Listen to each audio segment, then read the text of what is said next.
Daniel Brooks stood at the edge of his wife's grave, a foreclosure notice crumpled in his fist and a silent daughter clutching his hand. He was 34 years old, drowning in $87,000 of debt, and exactly 3 days away from losing everything. Then he found the ad. $80,000 a year. Driver needed. No questions asked. That job nobody wanted? It would become the best decision of his life. Stay with me until the end and comment below which city you're watching from. Let's see how far this story travels. The rain fell in thick sheets across Riverside Cemetery, turning the freshly packed earth into a dark wound against the Kentucky hillside. Daniel Brooks stood motionless beneath a black umbrella that did nothing to stop the cold from seeping into his bones. His suit, the same one he'd worn to his wedding 8 years ago, hung loose on his shoulders now. He'd lost 20 pounds in the 6 months since Sarah got sick, another 10 since she stopped breathing in that hospital bed, her hand going cold in his while their daughter slept in the chair beside them. "Daddy?" The word was barely a whisper. Daniel looked down at Lily, her small face pale beneath the hood of her raincoat. She hadn't spoken much since the funeral 3 weeks ago. 7 years old, and already she understood that some losses couldn't be fixed with bandages or bedtime stories. "Yeah, baby?" But Lily didn't say anything else. She just pointed at the headstone, where rainwater pooled in the carved letters of her mother's name. Sarah Michelle Brooks, beloved wife and mother, 1986-2024. Daniel's throat tightened. He wanted to say something, anything, that might make this moment less brutal. But what words existed for a child watching her mother's grave fill with rain? What comfort could he offer when he couldn't even comfort himself? "We should go," he finally managed. "You'll catch cold." Lily nodded, but didn't move. Her eyes stayed fixed on the headstone, and Daniel recognized the look on her face. It was the same expression he saw in the mirror every morning, the look of someone trying to understand how the world could keep spinning when their entire universe had collapsed. He knelt down beside her, his knees sinking into the wet grass. "Hey, look at me." Slowly, Lily turned. Her eyes, Sarah's eyes, that same impossible shade of green, met his. "Mommy's not really gone," Daniel said, the words catching in his chest. "She's right here." He pressed his hand against Lily's heart. "And here." He touched her temple gently. "Every time you remember her laugh, every time you think about the stories she told you, every time you see something beautiful and wish you could show her, that's her, still with us. Okay?" Lily stared at him for a long moment. Then she reached out and touched his chest, right over his heart. "You too, Daddy?" Daniel's vision blurred. "Yeah, baby, me too." They stood there in the rain for another few minutes, two broken pieces of a family that used to be whole. When they finally walked back to the car, a 15-year-old Honda Civic with a cracked windshield and an engine that knocked whenever it idled, Daniel carried Lily in his arms, her face pressed against his shoulder. He didn't look back at the grave. He couldn't. The apartment was dark when they got home. Daniel had stopped paying the electric bill 2 months ago, choosing instead to put that money toward the hospital bills that kept arriving like paper avalanches. The power company had been patient, a courtesy extended to grieving families, he supposed. But patience had limits. The lights had gone out 3 days ago. "Careful on the stairs," Daniel said, guiding Lily up to the second floor with a flashlight. The building was old, the stairs creaked, and the hallway smelled like mildew and other people's cooking. It wasn't much, but it was all they had. No, it was all they used to have. The foreclosure notice was still sitting on the kitchen counter where Daniel had thrown it that morning. He'd read it so many times he had the words memorized. Failure to pay. 30 days to vacate. Legal action will be taken. 30 days. That was all the time they had left. Daniel helped Lily change out of her wet clothes and into her pajamas. He microwaved a can of soup on the gas stove, the one utility he'd managed to keep running, and they ate in silence at the kitchen table, a single candle flickering between them. "Daddy?" Lily's voice was so quiet he almost missed it. "Yeah, sweetheart?" "Where are we going to live?" The question hit Daniel like a physical blow. He'd been so focused on getting through each day, each hour, each minute, that he hadn't let himself think about what came next. But Lily was thinking about it. Of course she was. She was 7, not stupid. I'm going to figure that out, he said, forcing confidence into his voice. I promise. Daddy's going to take care of everything. How? Daniel opened his mouth to answer, but nothing came out. How? That was the question, wasn't it? He'd been a construction supervisor before Sarah got sick. A good one, too, with a steady paycheck and benefits and a 401k that was supposed to fund their retirement. But he'd taken leave to care for her, then more leave when she got worse, and by the time she died, there was no job to go back to. The company had restructured. His position had been eliminated. He'd filed for unemployment, but the payments barely covered groceries, let alone rent and medical debt and all the other bills that kept piling up like corpses after a battle. I'm going to find a job, Daniel finally said. A good one, and we're going to be okay. Lily looked at him with those green eyes, so like her mother's, and Daniel could see that she didn't believe him. She was too young to lie to, too smart to fool, but she didn't challenge him. She just nodded and went back to her soup. After dinner, Daniel tucked her into bed, the flashlight casting long shadows across the walls of her tiny bedroom. He read her a story, one of Sarah's favorites, about a princess who saved herself instead of waiting for a prince, and kissed her forehead. I love you, Daddy, Lily whispered. I love you too, baby. More than anything in the world. He left her door cracked open, the way she liked it, and walked back to the kitchen. The foreclosure notice seemed to glow in the candlelight, demanding attention. Daniel sat down at the table, put his head in his hands, and tried to think. He had skills. He could drive. He could manage people. He could work with his hands. But nobody was hiring. He'd sent out 43 applications in the past month and gotten exactly 2 callbacks, both for jobs that paid minimum wage and required him to work nights. Impossible with a 7-year-old who needed him home. His phone buzzed. Daniel pulled it out of his pocket, expecting another collection call, another automated reminder that his life was falling apart. Instead, it was a text from his sister in California. Any luck with the job search? Daniel stared at the message for a long moment. His sister had offered to let him and Lily stay with her, to start over on the West Coast. She meant well. She always meant well. But California was 3,000 miles away from everything Daniel knew, from the house where he and Sarah had built their life, from the cemetery where she now rested. Still looking, he typed back, Something will come up. Let me know if you need money. I can send some. Daniel's pride wanted to refuse. His circumstances wouldn't let him. Maybe next week, he replied. Thanks, Jenny. He put the phone down and stared at the foreclosure notice again. 30 days. Less than that now, 27. And then what? A shelter? His sister's couch? The street? Daniel walked to the window and looked out at the rain-soaked city. Somewhere out there, people were living normal lives. Going to work, coming home, kissing their spouses, tucking in their kids. They didn't know how close they were to losing everything. They didn't understand that the line between stability and catastrophe was thinner than a spider's web. He'd understood once, before Sarah got sick, before the world fell apart. Now he understood too well. The next morning, Daniel dropped Lily off at school. The teachers knew about Sarah, everyone knew, and they'd been kind about the unpaid lunch fees and the permission slips he kept forgetting to sign. But kindness had limits, just like patience, and Daniel could see the concern in their eyes when they looked at Lily. She hadn't spoken to another child in weeks. She sat alone at lunch, alone at recess, alone in that terrible way that only grieving children can be alone. She's adjusting, Mrs. Patterson, her teacher, told Daniel in the hallway. It takes time. How much time? Mrs. Patterson's smile was sad. As much as she needs. Daniel thanked her and walked back to his car. He had 6 hours until he needed to pick Lily up. 6 hours to find a miracle. He started at the unemployment office, where he sat for 2 hours filling out forms and waiting for a counselor who told him nothing he didn't already know. He applied for food stamps, swallowed his pride, and sat through an interview with a caseworker who looked at him with a mixture of pity and bureaucratic exhaustion. You'll hear from us within 2 weeks, she said. I don't have 2 weeks, Daniel said. She shrugged. That's the process, Mr. Brooks.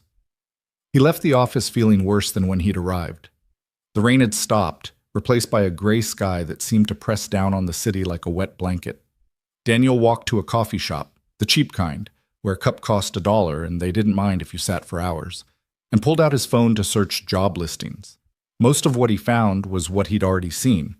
Minimum wage positions, night shifts, jobs that required experience he didn't have or degrees he couldn't afford. He scrolled past restaurant gigs and warehouse work and exciting opportunities that turned out to be pyramid schemes. And then he saw it. The ad was buried in the classified section, wedged between a listing for a used refrigerator and an offer for free puppies to Good Home. It was only 3 lines long, $80,000 a year. Driver needed, no questions asked. At the bottom was a phone number and an address. Daniel stared at the ad for a long moment. $80,000 a year was more than he'd ever made in his life. It was enough to pay off his debts, find a new apartment, give Lily the stability she desperately needed. It was enough to start over. But no questions asked? What kind of job came with a condition like that? Daniel's first instinct was to scroll past. Whatever this was, it couldn't be legitimate. Probably a scam, or worse, something illegal. He wasn't desperate enough to get involved with criminals.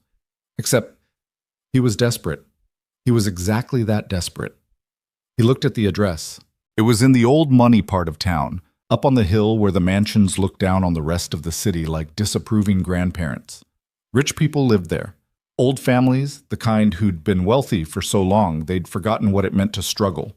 What would someone like that need a driver for? And why would they pay so much? Daniel's thumb hovered over the phone number. His rational mind screamed at him to forget it, to keep scrolling, to find something safe and normal and boring. But his rational mind wasn't the one facing eviction in 27 days. His rational mind wasn't the one with a silent daughter and a dead wife and a stack of bills that grew higher every time he blinked. He pressed call. The phone rang 3 times before someone picked up. Hayes Residence? The voice was male, elderly, with the crisp formality of old-school service. I'm calling about the ad, Daniel said. The driver position. A pause. I see. And your name? Daniel Brooks. Mr. Brooks, can you be here at 4 o'clock this afternoon? Daniel checked his watch. It was already 2:30, and he needed to pick up Lily at 3. I have to get my daughter from school first. Could I come at 4:30? Another pause, longer this time. You have a child? Yes, she's 7. I see. The voice on the other end seemed to be weighing something. 4:30 will be acceptable. The address is 847 Hillcrest Drive. Please use the service entrance on the east side of the property. I'll be there. Good. The line went dead. Daniel sat in the coffee shop for another moment, his heart beating faster than it should. He didn't know what he was walking into. He didn't know anything about the Hayes family, or why they needed a driver, or what no questions asked really meant. But he knew one thing. He had to try. Hillcrest Drive wound up the side of the hill like a lazy serpent, flanked on both sides by estates that looked more like small kingdoms than homes. Daniel drove past gates and hedges and security cameras, feeling more out of place with every turn. His Honda Civic, with its cracked windshield and faded paint, looked like a cockroach crawling through a palace. Lily sat in the back seat, coloring in a book Daniel had bought at the dollar store. She hadn't asked where they were going, and he hadn't explained. What would he even say? Daddy's applying for a mysterious job because we're about to be homeless? That wasn't a conversation he was ready to have. The GPS announced their arrival, and Daniel pulled up to a wrought iron gate that stretched at least 12 feet high. Beyond it, a long driveway curved through manicured grounds toward a mansion that looked like something out of a Gothic novel. The building was massive, 3 stories of gray stone with towers and turrets and windows that seemed to watch him like suspicious eyes. Daniel rolled down his window and pressed the intercom button. Mr. Brooks? The same voice from the phone, somehow even more formal in person. Yes. Please drive to the service entrance. It's around the east side of the house. The gate swung open silently, and Daniel drove through. He followed a narrow path around the side of the mansion, past gardens that had probably once been beautiful, but now looked overgrown and neglected. The service entrance was a plain door set into the stone, with a single light burning above it. Stay in the car, okay? Daniel told Lily. I'll be right back. She nodded without looking up from her coloring book. Daniel got out and walked to the door. Before he could knock, it opened, revealing a man in his 70s with white hair, a thin face, and eyes that seemed to have seen everything and forgiven nothing. "Mr. Brooks, I'm Rowan, the house manager. Please, come in." Daniel followed him through a narrow hallway into what appeared to be a service kitchen, industrial, functional, nothing like the grandeur he'd glimpsed from outside. Rowan led him to a small office and gestured for him to sit. "Thank you for coming on such short notice," Rowan said, settling into a chair behind a modest desk. "I trust you found the address without difficulty?" "GPS did most of the work." "Indeed." Rowan studied him for a moment, his expression unreadable. "Tell me about yourself, Mr. Brooks. Your background, your experience." Daniel took a breath. "I was a construction supervisor for 12 years. Before that, I drove trucks. Long haul, mostly, through the Midwest. I have a clean driving record, no accidents, no tickets in the past 10 years. I'm reliable, I'm punctual, and I don't ask questions I don't need to ask." Rowan's eyebrow rose slightly at the last part. "And your current situation?" There was no point in lying. "My wife died 6 months ago. Cancer. I left my job to take care of her, and by the time she was gone, there wasn't a job to go back to. I've got a daughter. She's 7, and we're about to lose our apartment. I need work, Mr. Rowan. I need it badly." Rowan was quiet for a moment, his eyes still fixed on Daniel's face. "And yet you called about an advertisement that most people would dismiss as suspicious, no questions asked. Doesn't that concern you?" "Everything concerns me right now," Daniel said. "But I've got a choice between concerned and homeless, and I'd rather take my chances." The faintest hint of a smile crossed Rowan's face. "Honest. I appreciate that." He leaned back in his chair. "The position is straightforward, Mr. Brooks. You would be the personal driver for Mrs. Eleanor Hayes. You would transport her wherever she wishes to go, wait for her as long as necessary, and bring her home. The hours are irregular. Sometimes she will need you daily, sometimes not for weeks at a time. But you will be on call and you will be paid whether you drive or not." $80,000 a year? Correct. Plus the use of the vehicle, naturally. A Mercedes sedan, fully maintained.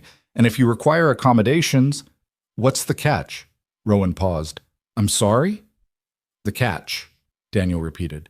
"Nobody pays $80,000 a year for a driver without a catch. What aren't you telling me?"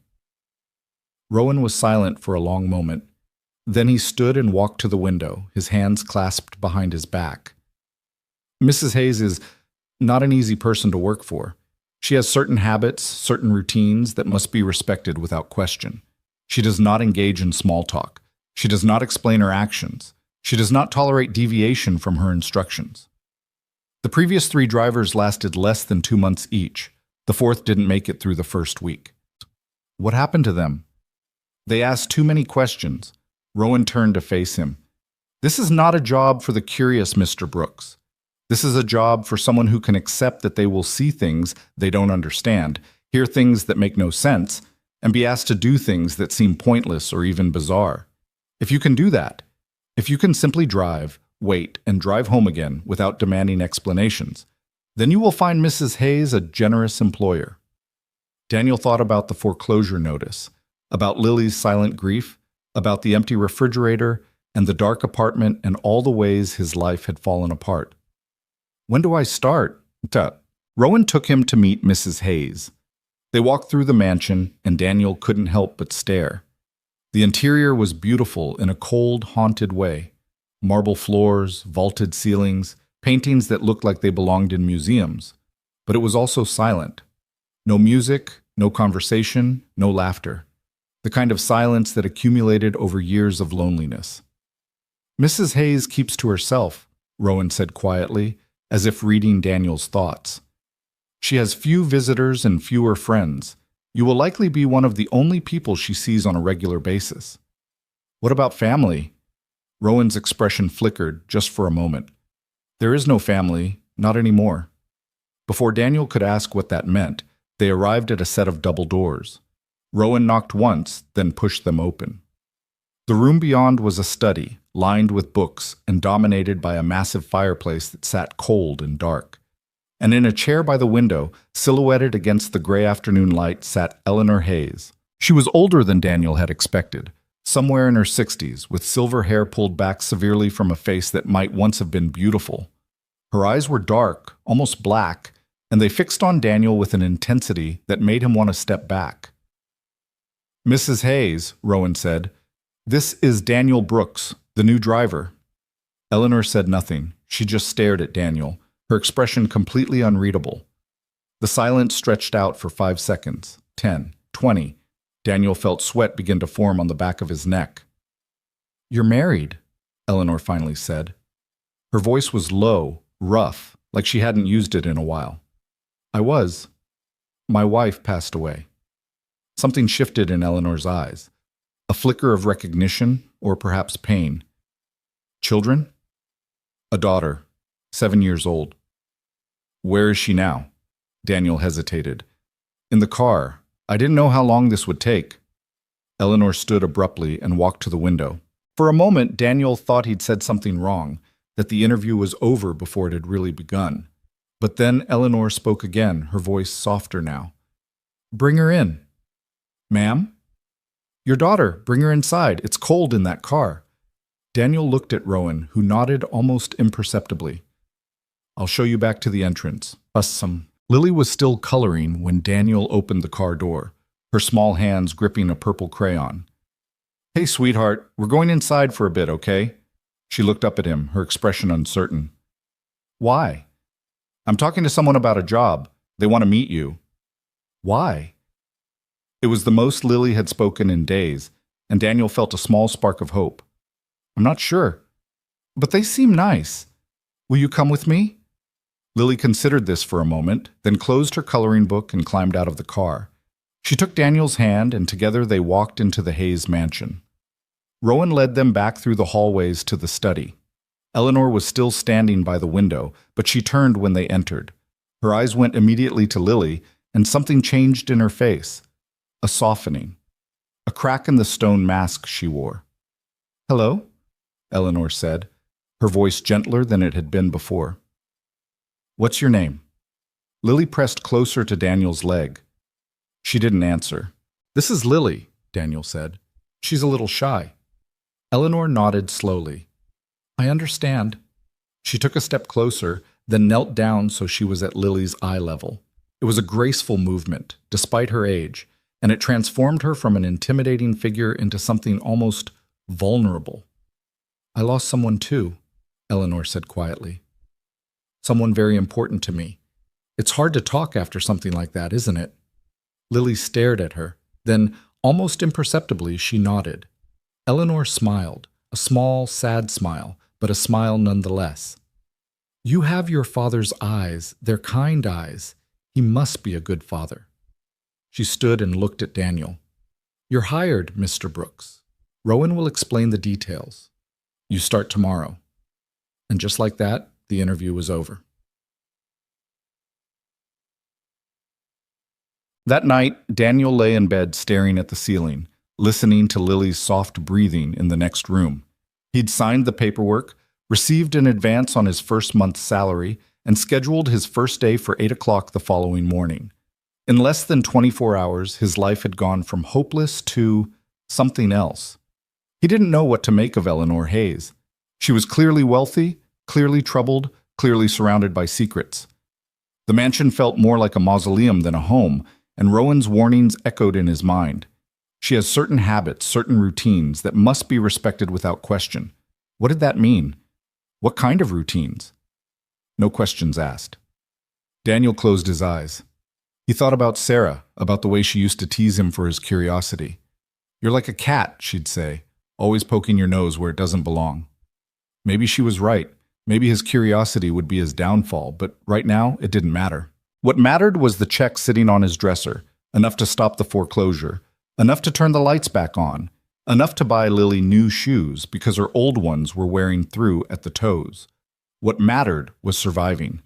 Whatever secrets Eleanor Hayes was hiding, whatever strange routines she followed, whatever demons haunted that empty mansion, Daniel would deal with them. He would drive where she told him to drive, wait where she told him to wait, and keep his mouth shut. He had no choice. The first day came with a cold dawn and a thin layer of frost on the windshield. Daniel scraped the ice with a credit card. His actual scraper had been sacrificed to the pawn shop months ago and drove Lily to school in silence. "I've got a new job," he told her as they pulled up to the building. "I might be late picking you up sometimes, but Grandma Jenny said she'd call you after school to check in, okay?" Lily nodded. "And I love you, you know that, right?" Another nod. Daniel watched her walk into the building, her small backpack bouncing with each step. Then he turned the car toward Hillcrest Drive. The mansion looked even more imposing in the morning light, the stone darker, the windows more watchful. Daniel parked by the service entrance and found Rowan waiting for him with a set of keys. "The Mercedes is in the garage," Rowan said. "Tank is full, GPS is updated, and there's a thermos of coffee in the cup holder. Mrs. Hayes prefers you to wait in the car until she's ready." "How will I know when she's ready?" "She'll come out." Rowan handed him the keys. "And Mr. Brooks? Whatever happens today, remember what we discussed. No questions." Daniel nodded and walked to the garage. The Mercedes was a sleek black sedan, newer than any car he'd ever driven, with leather seats that probably cost more than his annual salary at his old job. He climbed in, adjusted the mirrors, and waited. 1 hour passed, then 2. Daniel drank the coffee and watched the mansion through the windshield. Nothing moved. No one appeared. He was starting to wonder if he'd misunderstood the instructions when the back door of the Mercedes suddenly opened. Eleanor Hayes slid into the back seat, dressed entirely in black. Her face was pale, her expression the same unreadable mask from the day before. "Good morning, Mrs. Hayes," Daniel said. She didn't respond. "Where would you like to go?" Eleanor handed him a slip of paper. On it was written an address, nothing more. Daniel entered it into the GPS and pulled out of the garage. The destination was across town, a children's hospital on the east side, the kind of place that specialized in long-term care for sick kids. Daniel had been there once, years ago, to visit a colleague's son. The memory wasn't pleasant. He pulled into the parking lot and found a spot near the entrance. Through the rearview mirror, he could see Eleanor staring at the building, her face utterly still. "Do you need me to—" "Stay in the car."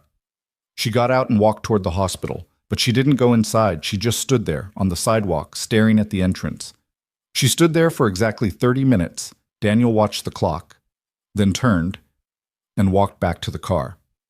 She handed him another slip of paper, another address. This time it was a law office downtown, a sleek glass building with the names of partners etched in gold letters above the door. Again, Eleanor got out. Again, she stood and stared. Again, 30 minutes. Then back to the car, another slip of paper, another address. The third stop was an empty lot in a residential neighborhood, just a foundation of concrete with weeds growing through the cracks. A sign posted at the edge read, "Future site of something," but the rest had been weathered away. Eleanor stood at the edge of the foundation, looking down at the concrete like it was a grave. 30 minutes. The fourth and final stop was a bank, a large commercial building in the financial district, all marble columns and brass fixtures. Eleanor didn't go inside here either. She just stood on the sidewalk, her hands clasped in front of her, staring through the glass doors. 30 minutes. When she got back in the car, Daniel drove her home in silence. She didn't speak. She didn't look at him. She just sat in the back seat like a ghost, her eyes fixed on something only she could see. At the mansion, she got out without a word and walked inside. Daniel sat in the car for a long moment, his hands still on the wheel. 4 locations, 2 hours of standing and staring. No explanations, no conversations, no apparent purpose, no questions asked. He drove home, picked up Lily from her after-school program, made dinner, helped her with her homework. He didn't tell her about his strange day. He didn't tell her about Eleanor Hayes and her silent pilgrimages to places that seemed to hold no meaning. But that night, lying in bed, Daniel couldn't stop thinking about it. What was she looking for? What did those 4 locations have in common? Why would anyone pay $80,000 a year for a driver just to take them to stare at buildings? No questions asked. But Daniel had questions. So many questions. And something told him that sooner or later he was going to find the answers, whether he wanted to or not. The next day was the same, and the day after that, and the day after that. Every morning, Daniel drove to the Hayes mansion. Every morning, he waited in the Mercedes until Eleanor appeared. And every day, they made the same 4 stops: the children's hospital, the law office, the empty foundation, the bank. 4 locations, 30 minutes each, then home. Eleanor never spoke beyond the essentials. She never explained. She never showed emotion. She was like a machine running a program that only she understood, and Daniel was just the engine that carried her from place to place. By the end of the first week, he had the route memorized. By the end of the second, he could predict the exact moment Eleanor would return to the car from each stop. By the end of the third, he had stopped wondering about the purpose of it all and simply accepted that this was his life now. Wake up, drive Lily to school, drive Eleanor to her silent vigils, pick up Lily, make dinner, sleep, repeat. It was monotonous, but it was also stable, more stable than anything Daniel had experienced since Sarah's diagnosis. The electricity was back on, the foreclosure had been stopped. Lily had new shoes, a full refrigerator, and a father who wasn't constantly panicking about where their next meal would come from. If the price of that stability was driving a grief-stricken old woman to stare at buildings for 2 hours a day, Daniel could live with that. What he couldn't live with was the silence. Lily had always been quiet. She took after Sarah in that way, thoughtful and observant rather than loud and demanding. But the silence that followed Sarah's death was different. It wasn't peaceful. It was heavy, like a weight pressing down on her small shoulders. She went to school, came home, did her homework, went to bed. She didn't play, didn't laugh, didn't cry. She just existed. Daniel tried everything he could think of. He took her to the park, to the movies, to the ice cream shop where she'd once begged for sprinkles on everything. She went along with it all, obedient and compliant, but there was no joy in it, no life.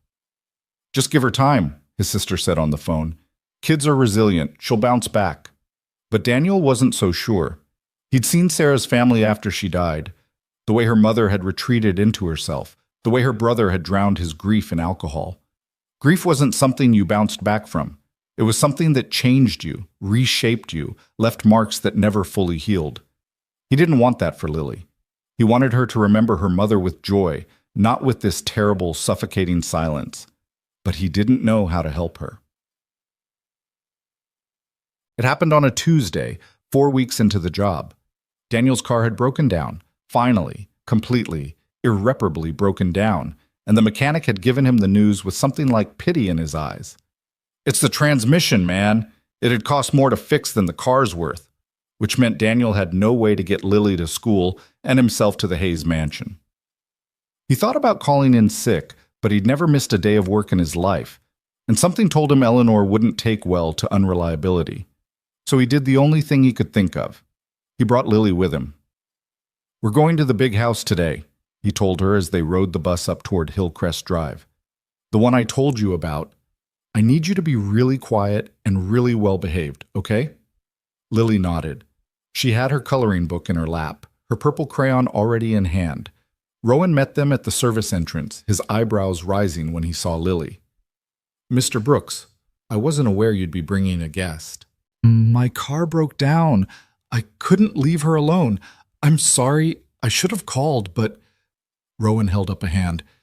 It's quite all right. Mrs. Hayes has already been informed. She's waiting in the car. Daniel's heart sank. She knows? She saw you arrive from the window. Rowan's expression was unreadable. She said to bring the child. They walked to the garage in silence, Lily's hand tight in Daniel's. The Mercedes was waiting, engine running, and when Daniel opened the back door to help Lily in, he found Eleanor already seated inside.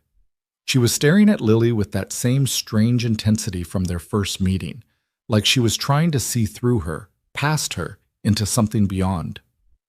Hello again, Eleanor said quietly. Lily climbed into the seat across from her. She didn't say anything, but she held up her coloring book, showing Eleanor the picture she'd been working on.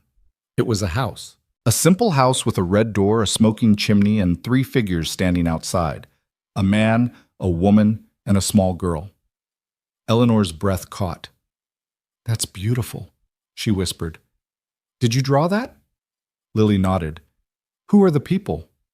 Lily pointed to each figure in turn. Daddy? Mommy? Me? Your mommy. Eleanor's voice was barely audible. She's in heaven now, isn't she? Another nod. Eleanor reached out, slowly, as if afraid Lily might break. Her fingers brushed the edge of the drawing, tracing the outline of the woman in the picture. "I had a son," Eleanor said. "He's in heaven now, too." Daniel froze. He'd wondered about Eleanor's grief, about the emptiness of the mansion and the sorrow in her eyes. But he hadn't known. He hadn't dared to ask. Lily looked at Eleanor for a long moment. Then, without a word, she tore the page from her coloring book and handed it to her. "For you," she said. It was the first time she'd spoken to anyone but Daniel in weeks. Eleanor took the drawing with trembling hands. For a moment, she just stared at it, her face crumbling in a way Daniel had never seen before. Then she pressed it to her chest, closed her eyes, and let out a sound that might have been a sob. "Thank you," she whispered. "Thank you." They made the 4 stops that day, same as always, but something was different. At each location, Eleanor would glance back at Lily, who sat quietly coloring in her book. And at each location, the 30 minutes seemed a little shorter, the silence a little less oppressive. When they returned to the mansion, Eleanor looked at Daniel for the first time in weeks. "Bring her again tomorrow," she said. "If you can." Daniel nodded. "Yes, ma'am."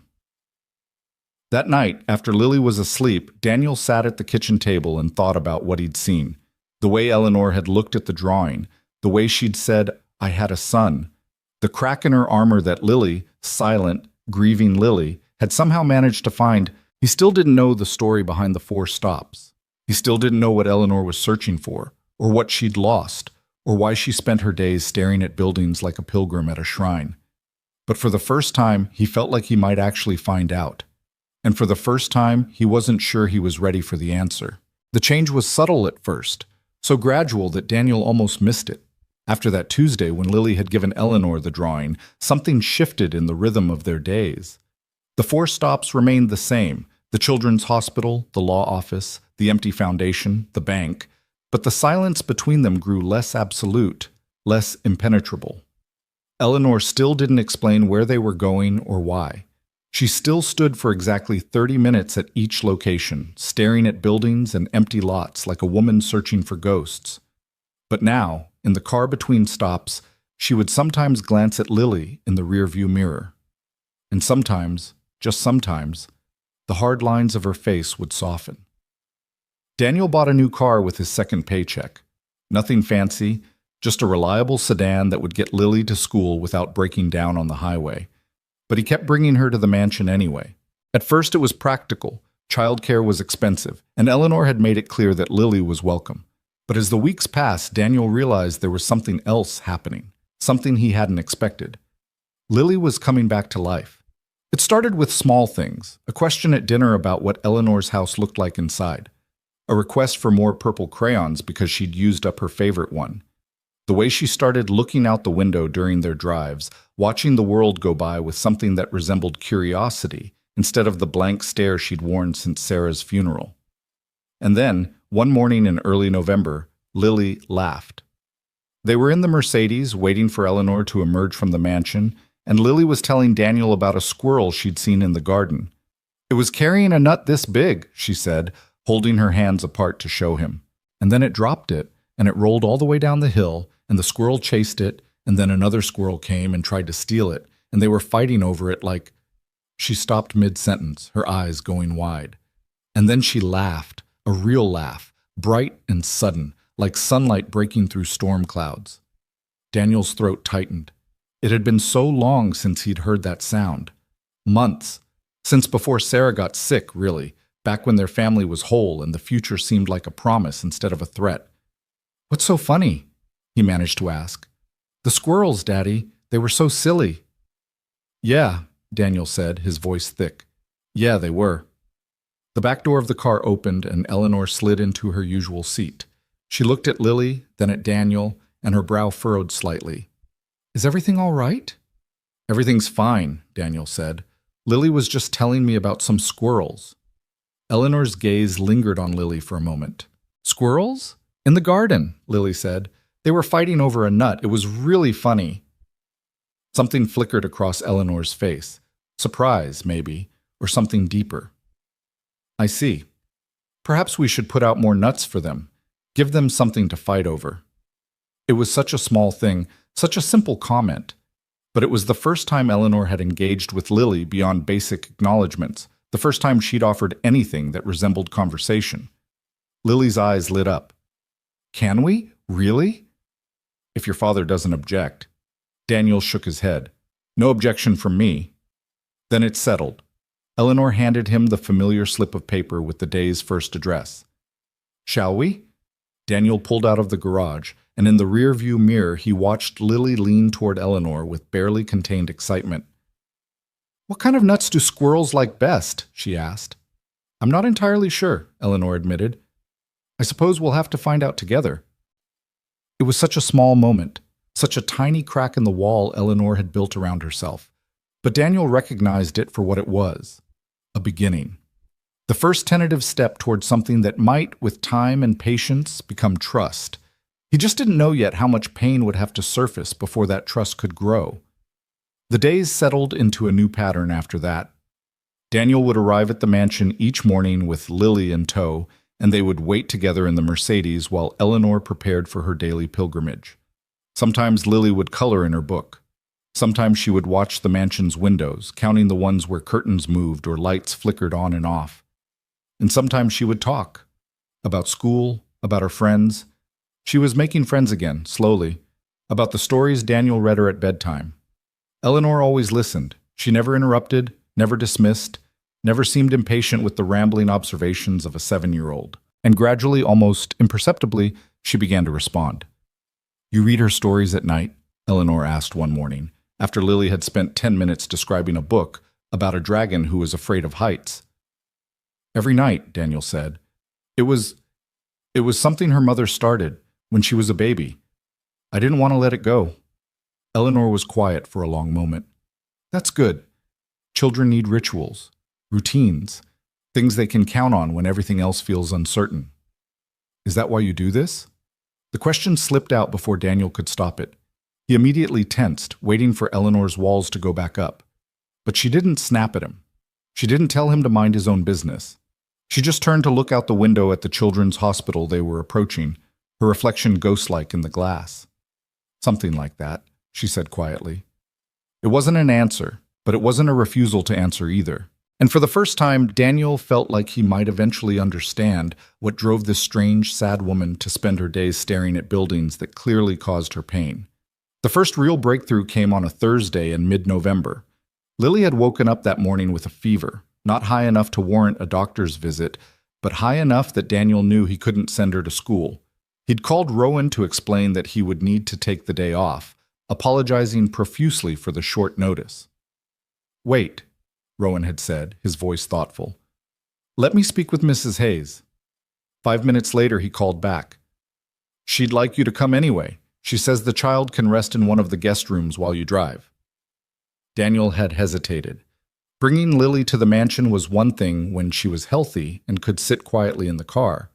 Bringing her when she was sick felt like an imposition, a violation of some unspoken boundary. But Rowan had assured him it was what Eleanor wanted, and Daniel needed the work. So he bundled Lily into the car with a blanket and her favorite stuffed rabbit, a threadbare thing named Mr. Whiskers that Sarah had given her on her 3rd birthday, and drove to the mansion. Rowan met them at the service entrance and led them inside, not to the garage but through the main halls of the mansion. Daniel carried Lily, who was drowsy from the fever medicine he'd given her, and followed the house manager through corridors he'd never seen before. The interior of the Hayes mansion was even more striking up close than it had been from a distance. The walls were lined with paintings, landscapes mostly, but also portraits of people who shared Eleanor's dark eyes and severe features. The furniture was antique, the kind that looked beautiful but uncomfortable, and the air smelled faintly of wood polish and something else, something older. History, maybe. Or grief. They stopped in front of a door on the 2nd floor. Rowan opened it to reveal a bedroom that looked like it hadn't been used in years. The bed was neatly made, the curtains drawn, a thin layer of dust visible on the windowsill. This was the blue guest room, Rowan said quietly. Mrs. Hayes thought the child might be comfortable here.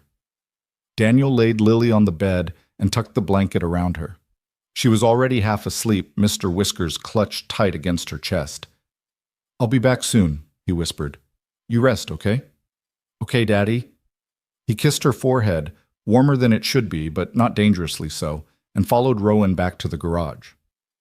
Eleanor was already in the car, waiting. The drive that day felt different, heavier. Eleanor kept glancing toward the mansion as they pulled away, and Daniel could tell she was thinking about Lily, about the sick child resting in her guest room, in a bed that probably hadn't held anyone in years. They made the first stop at the children's hospital. Eleanor got out, as always, and stood on the sidewalk staring at the entrance. But this time Daniel found himself watching her more closely than usual. The way her hands clasped and unclasped at her sides. The way her jaw tightened whenever someone walked in or out of the doors. The way her eyes tracked the movements of families, parents with children, children with parents, like someone watching a life she used to have. When she got back in the car, her face was paler than usual. "Mrs. Hayes?" Daniel asked carefully. "Are you all right?" "Drive," she said. Her voice was steady, but there was something underneath it, something cracking. They went to the law office next, then the empty foundation, then the bank. The same routine, the same 30 minutes at each location. But when they returned to the mansion, Eleanor didn't immediately get out of the car. "Mr. Brooks," she said. Daniel turned in his seat to look at her. "The child, Lily. How is she doing? In general, I mean. Since her mother—" It was the first time Eleanor had asked about Lily directly, the first time she'd acknowledged out loud the grief that connected them. "She's getting better," Daniel said honestly. "Slowly. She didn't talk for weeks after Sarah died. Didn't laugh, didn't play, didn't seem interested in anything, but lately, I don't know, something's changed. She's starting to come back." Eleanor was silent for a long moment. Then, so quietly Daniel almost didn't hear her. "Children are stronger than we give them credit for. They can survive things that would destroy an adult." Did your son survive something?" The question hung in the air between them. Daniel knew he was pushing, knew he was risking the fragile trust they'd been building. But he couldn't help himself. The mystery of Eleanor Hayes had been eating at him for weeks, and he sensed that she was close, so close, to finally letting him in. Eleanor's hand went to her throat, touching a chain that Daniel hadn't noticed before. She pulled it out from beneath her collar, and he saw that it held a small pendant, a silver oval, tarnished with age. "My son," she said slowly, "did not survive. That's why we go to those places. That's why I stand there every day, staring at buildings that mean nothing to anyone else." She turned to look at Daniel, and for the first time he saw tears in her eyes. "They're the last places where Matthew was still alive, where I still had hope, where the story hadn't ended yet." Daniel didn't know what to say.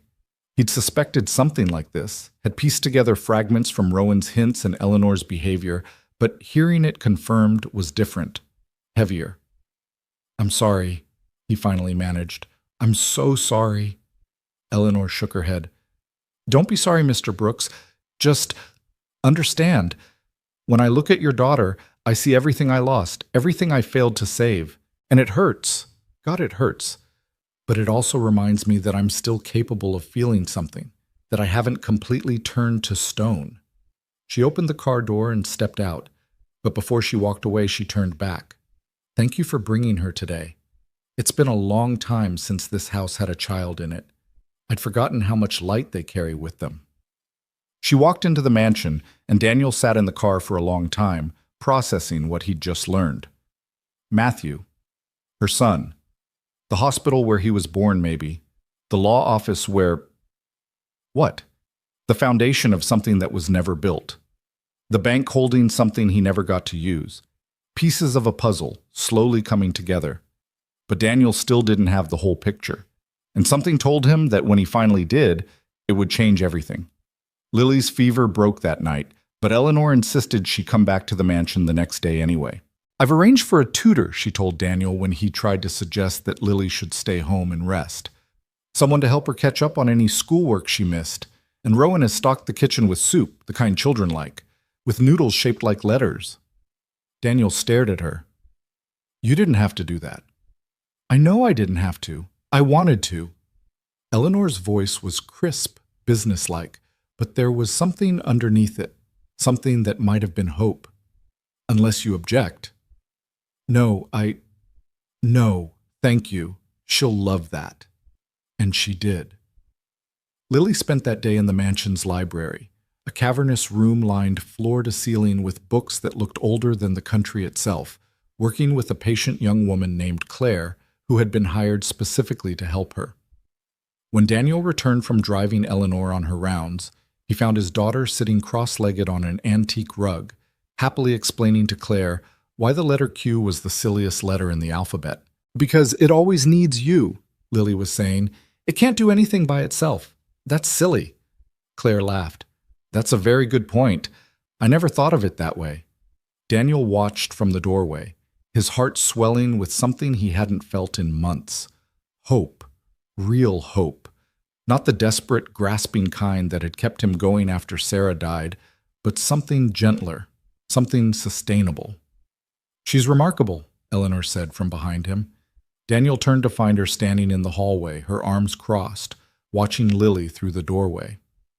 So bright, so curious. She reminds me of... She stopped herself, but Daniel knew what she'd been about to say.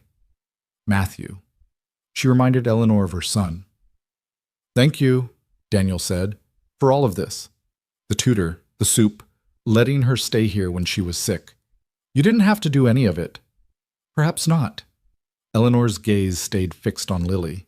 But I've learned that doing what we have to do and doing what we should do are rarely the same thing.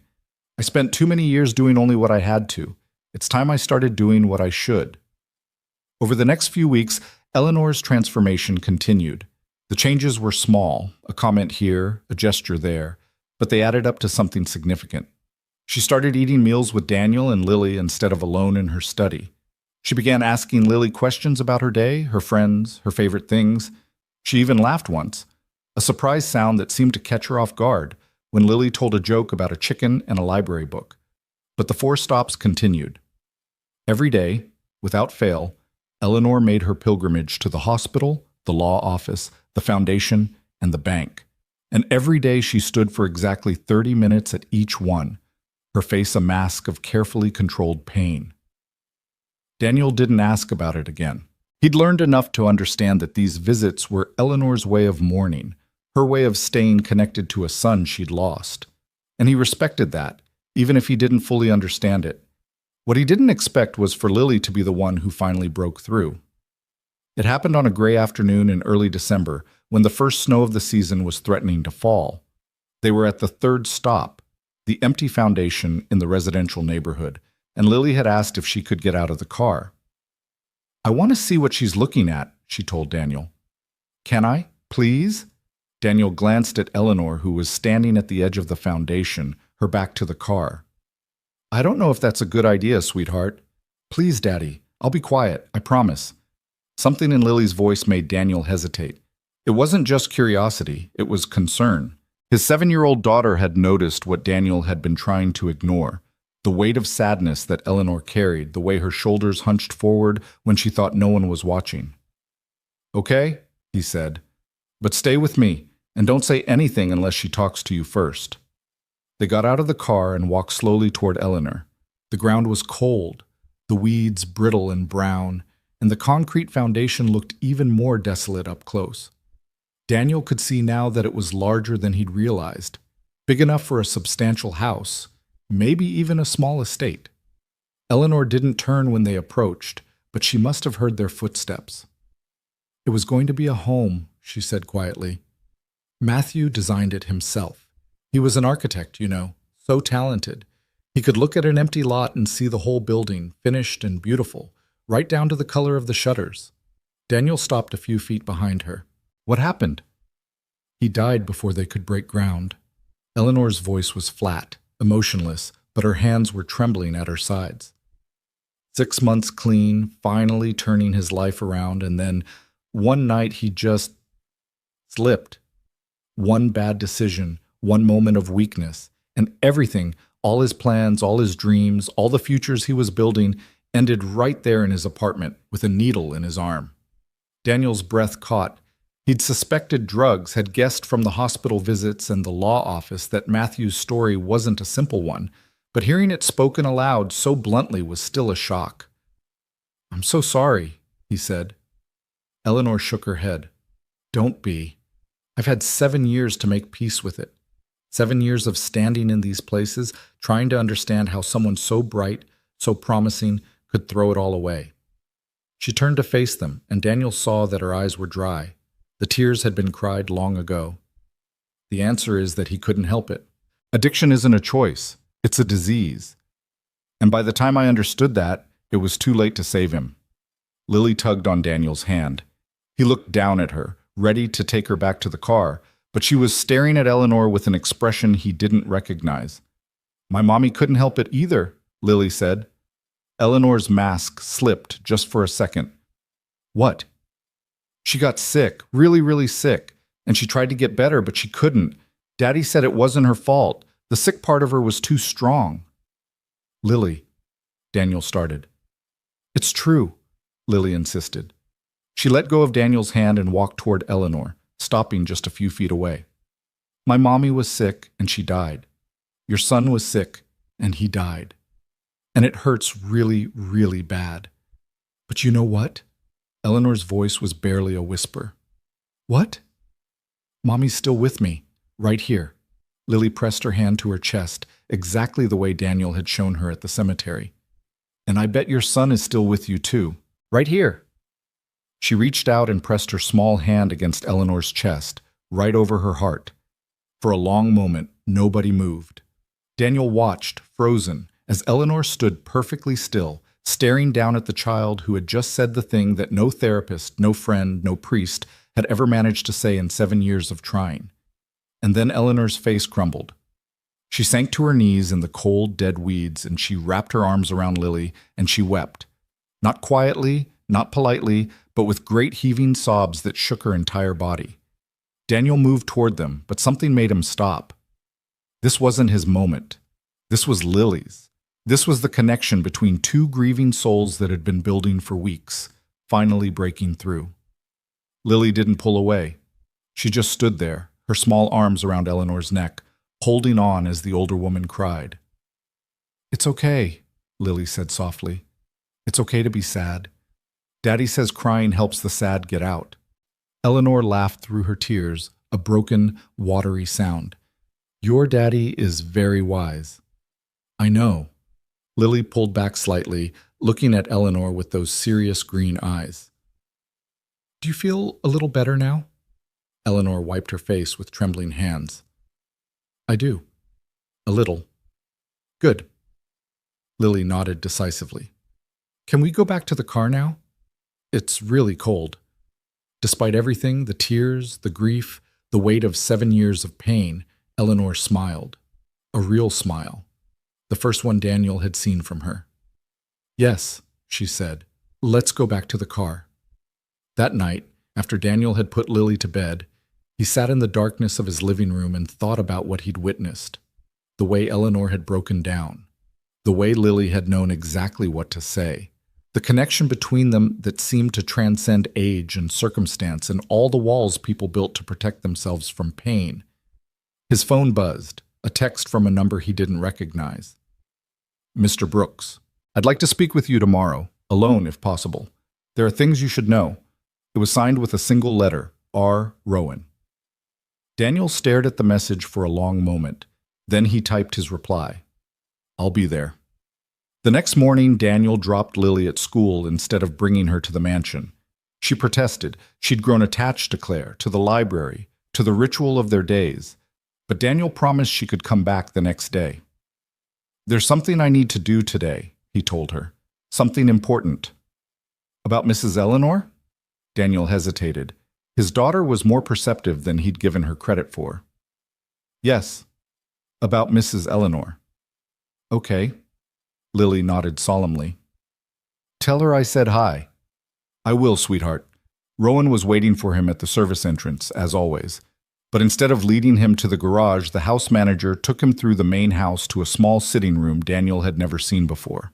Please, sit, Rowan said, gesturing to a leather armchair. Can I offer you tea? Coffee? Coffee, please. Black. Rowan disappeared briefly and returned with 2 cups. He handed one to Daniel and took a seat across from him, his posture formal but his expression troubled. You've been with us for almost 2 months now, Rowan began. In that time, you've seen things that would have driven other drivers away. The silence, the strange routine, Mrs. Hayes's moods. He paused. But you stayed, and more than that, you brought your daughter. You allowed her into Mrs. Hayes's life. I didn't have much choice at first, Daniel admitted. My car broke down. Perhaps. But you kept bringing her after. Why? Daniel thought about it. Because Lily needed it.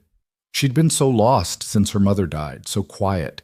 And there was something about Mrs. Hayes, about this place, that seemed to reach her. I don't know how to explain it. You don't need to explain it, Rowan said. I've seen it too. For 7 years, I've watched Mrs. Hayes slowly disappear into herself. She stopped eating properly, stopped sleeping, stopped caring about anything except those 4 stops, that endless cycle of grief. He shook his head. I thought I would watch her die. Not quickly, but slowly, piece by piece, until there was nothing left. And now? Now I see her smile. I see her laugh.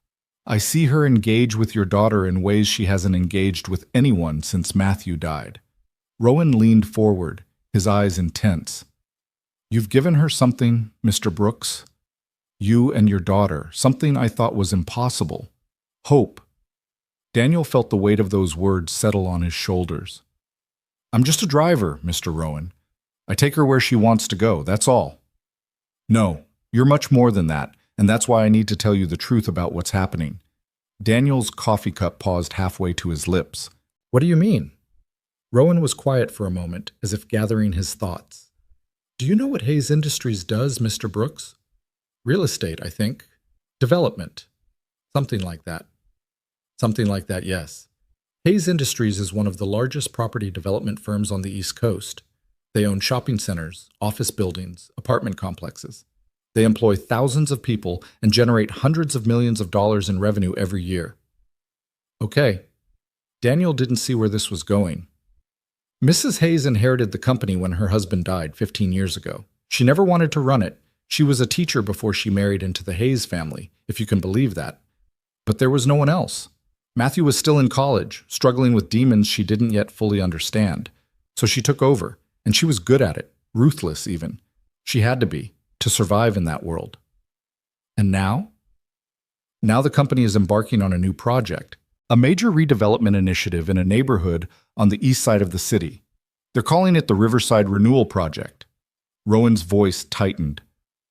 What they don't mention in the press releases is that the renewal will require the eviction of over 200 families from their homes. Daniel's stomach dropped. 200 families? Low-income housing, mostly. People who can't afford lawyers, can't fight back, can't do anything except pack their bags when the notices arrive. Rowan's eyes met Daniel's. People like you, Mr. Brooks. People who are one bad month away from losing everything. Daniel set his coffee cup down. His hands were shaking slightly. Does Mrs. Hayes know about this? She signed off on it 3 years ago, before Matthew died. Back then she was a different person, harder, more focused on the bottom line. Rowan sighed. She spent the last 7 years drowning in grief, Mr. Brooks. She hasn't set foot in the company offices since the funeral. The board runs everything now, and they've been waiting for this project to go forward. The eviction notices go out next month. Why are you telling me this? Rowan stood and walked to the window, his back to Daniel.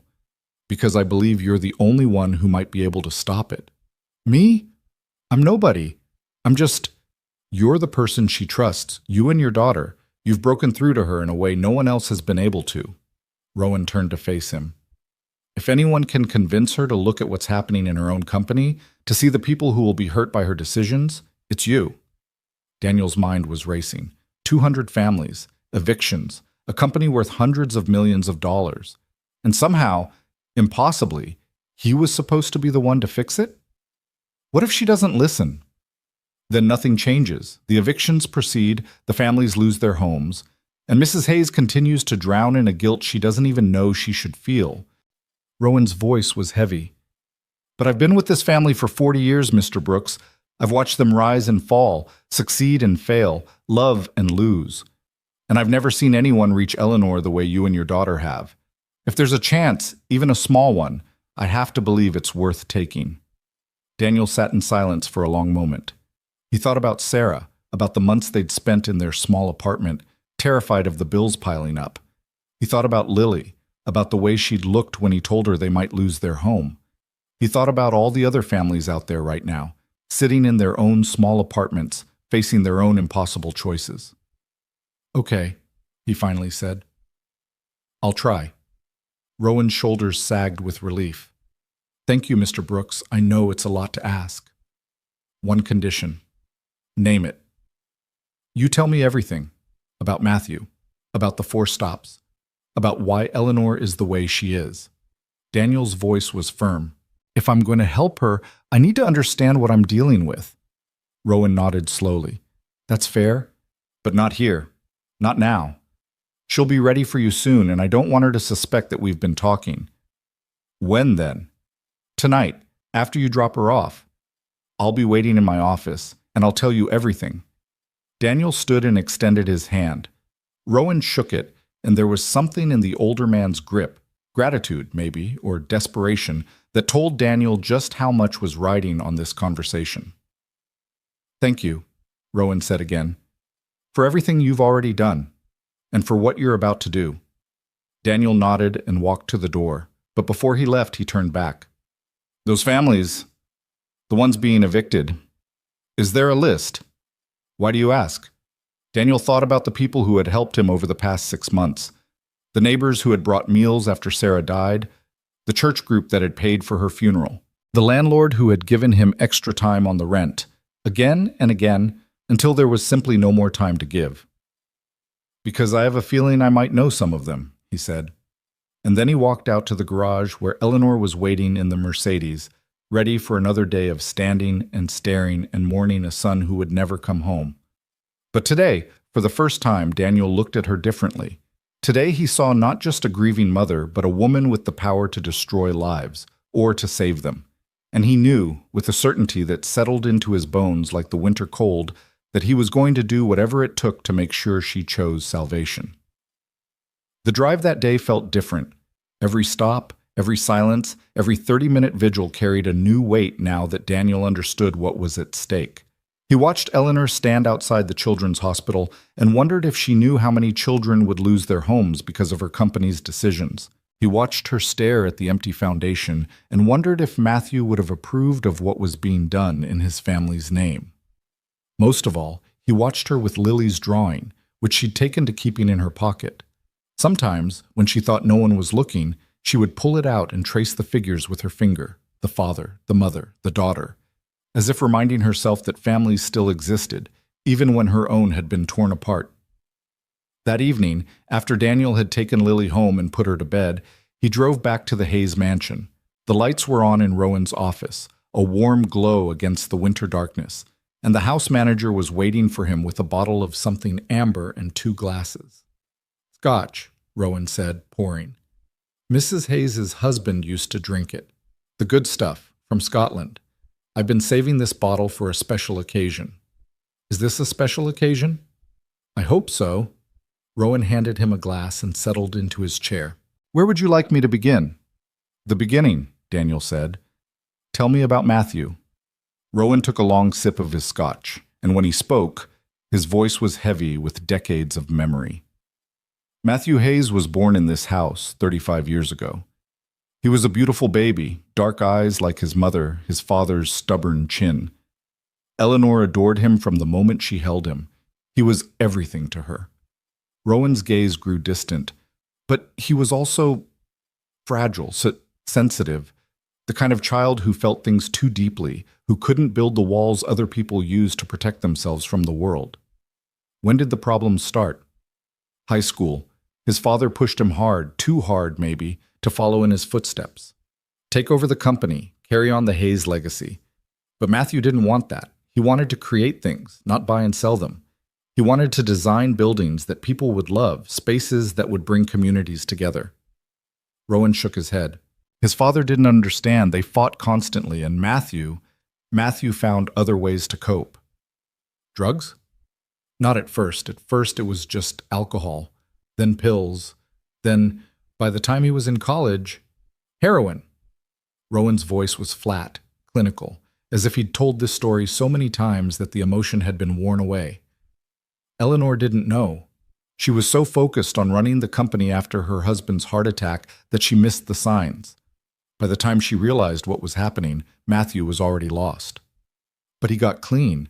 You said he was 6 months sober when he died. He was. She had him committed to a treatment facility. That's why we visit the law office, where she signed the papers. It was the hardest thing she ever did, and it nearly destroyed their relationship. Matthew felt betrayed, abandoned. He didn't speak to her for 2 years. Rowan finished his scotch and poured another. But eventually he got better. He came home. He started working again, designing buildings, making plans. The foundation we visit, that was going to be his masterpiece. A home for families in need, built with sustainable materials, filled with light and green spaces. He called it the Hope House. What happened? Rowan was silent for a long moment. One night, one old friend from his using days showing up with one last fix. For old time's sake, the friend said. Just one more time. His voice cracked slightly. Matthew was found the next morning. The needle was still in his arm. Daniel closed his eyes. He thought about Sarah, about the way cancer had stolen her piece by piece until there was nothing left. But at least that had been a disease he could see, a battle he could understand. Matthew's death, so sudden, so senseless, so avoidable, seemed infinitely crueler. The 4 stops, Daniel said. They're all connected to him. Yes. The hospital where he was born, the law office where Eleanor signed the commitment papers, the foundation where his dream would never be built, and the bank. Rowan paused. The bank holds a trust fund Eleanor set up for Matthew when he was a child. $2 million meant to secure his future. He never touched it. He never got the chance. So she just stands there every day, reliving it. It's her penance. Rowan's voice was soft. She blames herself, you see, for not seeing the signs, for pushing him away when he needed her most, for being so focused on building an empire that she forgot to save her own son. Daniel sat with that for a moment, letting the weight of it settle. 7 years of daily pilgrimages. 7 years of standing in the same spots, asking the same questions, never finding any answers. And the Riverside Project, he asked, how does that fit in? It doesn't. That's the tragedy. Rowan leaned forward. Eleanor approved the project 3 years ago, before she truly understood what she'd lost. She was trying to prove she could still run the company, still be the ruthless businesswoman her husband had trained her to be. But now she's different. She's seen what grief can do, how it can destroy families, how it can leave people with nothing. If she knew what Riverside would cost, not in money, but in human lives, I believe it would break her heart. So why hasn't anyone told her? Because the board doesn't want her involved. They've been running the company without her for 7 years, and they've grown comfortable with that arrangement. If Eleanor woke up, started paying attention again, started asking questions, Rowan shrugged. Let's just say it would be inconvenient for certain people. Daniel drained his scotch and set the glass down. You want me to wake her up? I want you to try. You've already started, whether you realize it or not. The way she looks at Lily, the way she started to engage with the world again, that's your doing, Mr. Brooks. Yours and your daughter's. And if I fail, Rowan met his eyes, then 200 families lose their homes, and Eleanor Hayes dies slowly, drowning in a guilt she doesn't even know the full extent of. He paused. But I don't think you'll fail. I've seen the way she trusts you. It's the first time in 7 years she's trusted anyone. Daniel stood and walked to the window. Outside, the mansion's grounds stretched away into darkness, the bare trees like skeletons against the winter sky. Somewhere out there, families were going about their evening routines, cooking dinner, helping with homework, tucking children into bed, unaware that their entire lives might be upended by decisions made in boardrooms they'd never see. I need that list, Daniel said. The families being evicted. I need to know who they are. I'll have it for you tomorrow. And I need access to Eleanor. Real access, not just driving her around. Time to talk, to show her what's happening. That may be more difficult. She's not used to... Figure it out. Daniel turned to face Rowan, his jaw set. You asked me to do this. Now give me the tools to do it right. Rowan studied him for a long moment. Then slowly, he nodded. Very well. I'll arrange something. A dinner, perhaps. Or not dinner. Something real. Something that will make her see. What did you have in mind? Daniel thought about it. About Eleanor standing at the empty foundation, staring at a dream that never came true. About Matthew's Hope House, designed to give families in need a place to call home. The foundation, he said. Matthew's foundation. Is the land still there? Yes. Eleanor owns it outright. She's never sold it. Then that's where we start. We take her there, not for 30 minutes of standing and staring, but to actually see the neighborhood, meet the people, understand what her company is about to do to them. Rowan's expression shifted from skepticism to something like hope. You think that will work? I think it's our best shot. Daniel grabbed his coat. Get me that list. And arrange for us to go to the foundation tomorrow, all day, not just a quick stop. Tell her I want to show her something about Matthew. She won't like being manipulated. I'm not manipulating her, I'm showing her the truth. What she does with it is up to her. Daniel walked to the door, but Rowan's voice stopped him. Mr. Brooks, one more thing. Yeah? Those families on the list, you said you might know some of them. Rowan's voice was careful. Were you right? Daniel thought about the names he'd glimpsed in the files Rowan had shown him, the addresses, the neighborhoods. Mrs. Patterson, he said quietly, Lily's teacher. She lives in Riverside. She's been helping us since Sarah died, checking on Lily, sending home extra worksheets, making sure she doesn't fall behind. He paused. She's on the list. Rowan closed his eyes. I'm sorry. Don't be sorry. Just help me fix it. And with that, Daniel walked out into the winter night, his mind already spinning with plans and possibilities, and the faint, desperate hope that somehow, against all odds, he might be able to save them all. The next morning dawned cold and gray, with thick clouds hanging low over the city and a bitter wind that cut through every layer of clothing. Daniel dropped Lily at school with a kiss and a promise that he'd tell her all about his day when he picked her up, then drove to the Hayes mansion with a knot of anxiety in his stomach. Rowan met him at the door with a folder tucked under his arm. The list, he said, handing it over. 217 families, names, addresses, current employment status, number of children. Everything the board compiled when they were assessing the impact of the project. Daniel flipped through the pages, his heart sinking with every name. So many families, so many children, and yes, there, on page 15, Mrs. Janet Patterson, elementary school teacher, single occupant, Riverside Apartments Unit 4B. Did you arrange the visit? He asked. I did.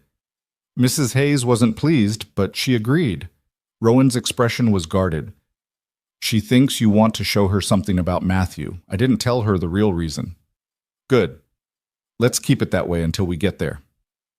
Eleanor was waiting in the Mercedes when Daniel climbed behind the wheel. She looked different today, more alert, more present, as if the prospect of learning something new about her son had awakened something inside her. Mr. Brooks, she said, Rowan tells me you have something to show me. I do.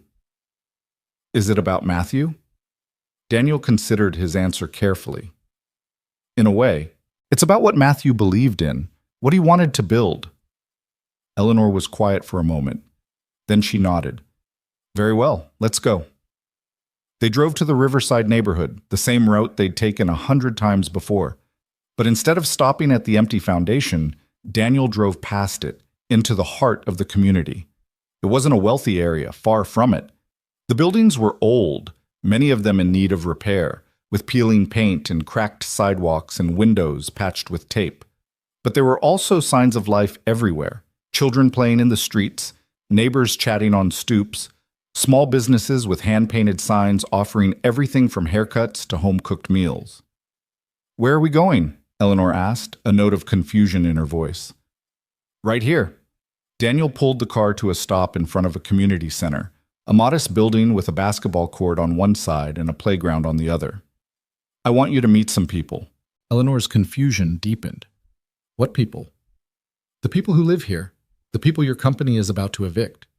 The words hung in the air between them, sharp and unavoidable. Daniel watched Eleanor's face go through a series of emotions: confusion, disbelief, denial, before settling into a carefully neutral mask. "I don't know what you're talking about," she said. "Yes, you do." Daniel pulled out the folder Rowan had given him. "The Riverside Renewal Project. You signed off on it 3 years ago. 217 families, Mrs. Hayes. That's how many people are going to lose their homes so your company can build luxury condominiums."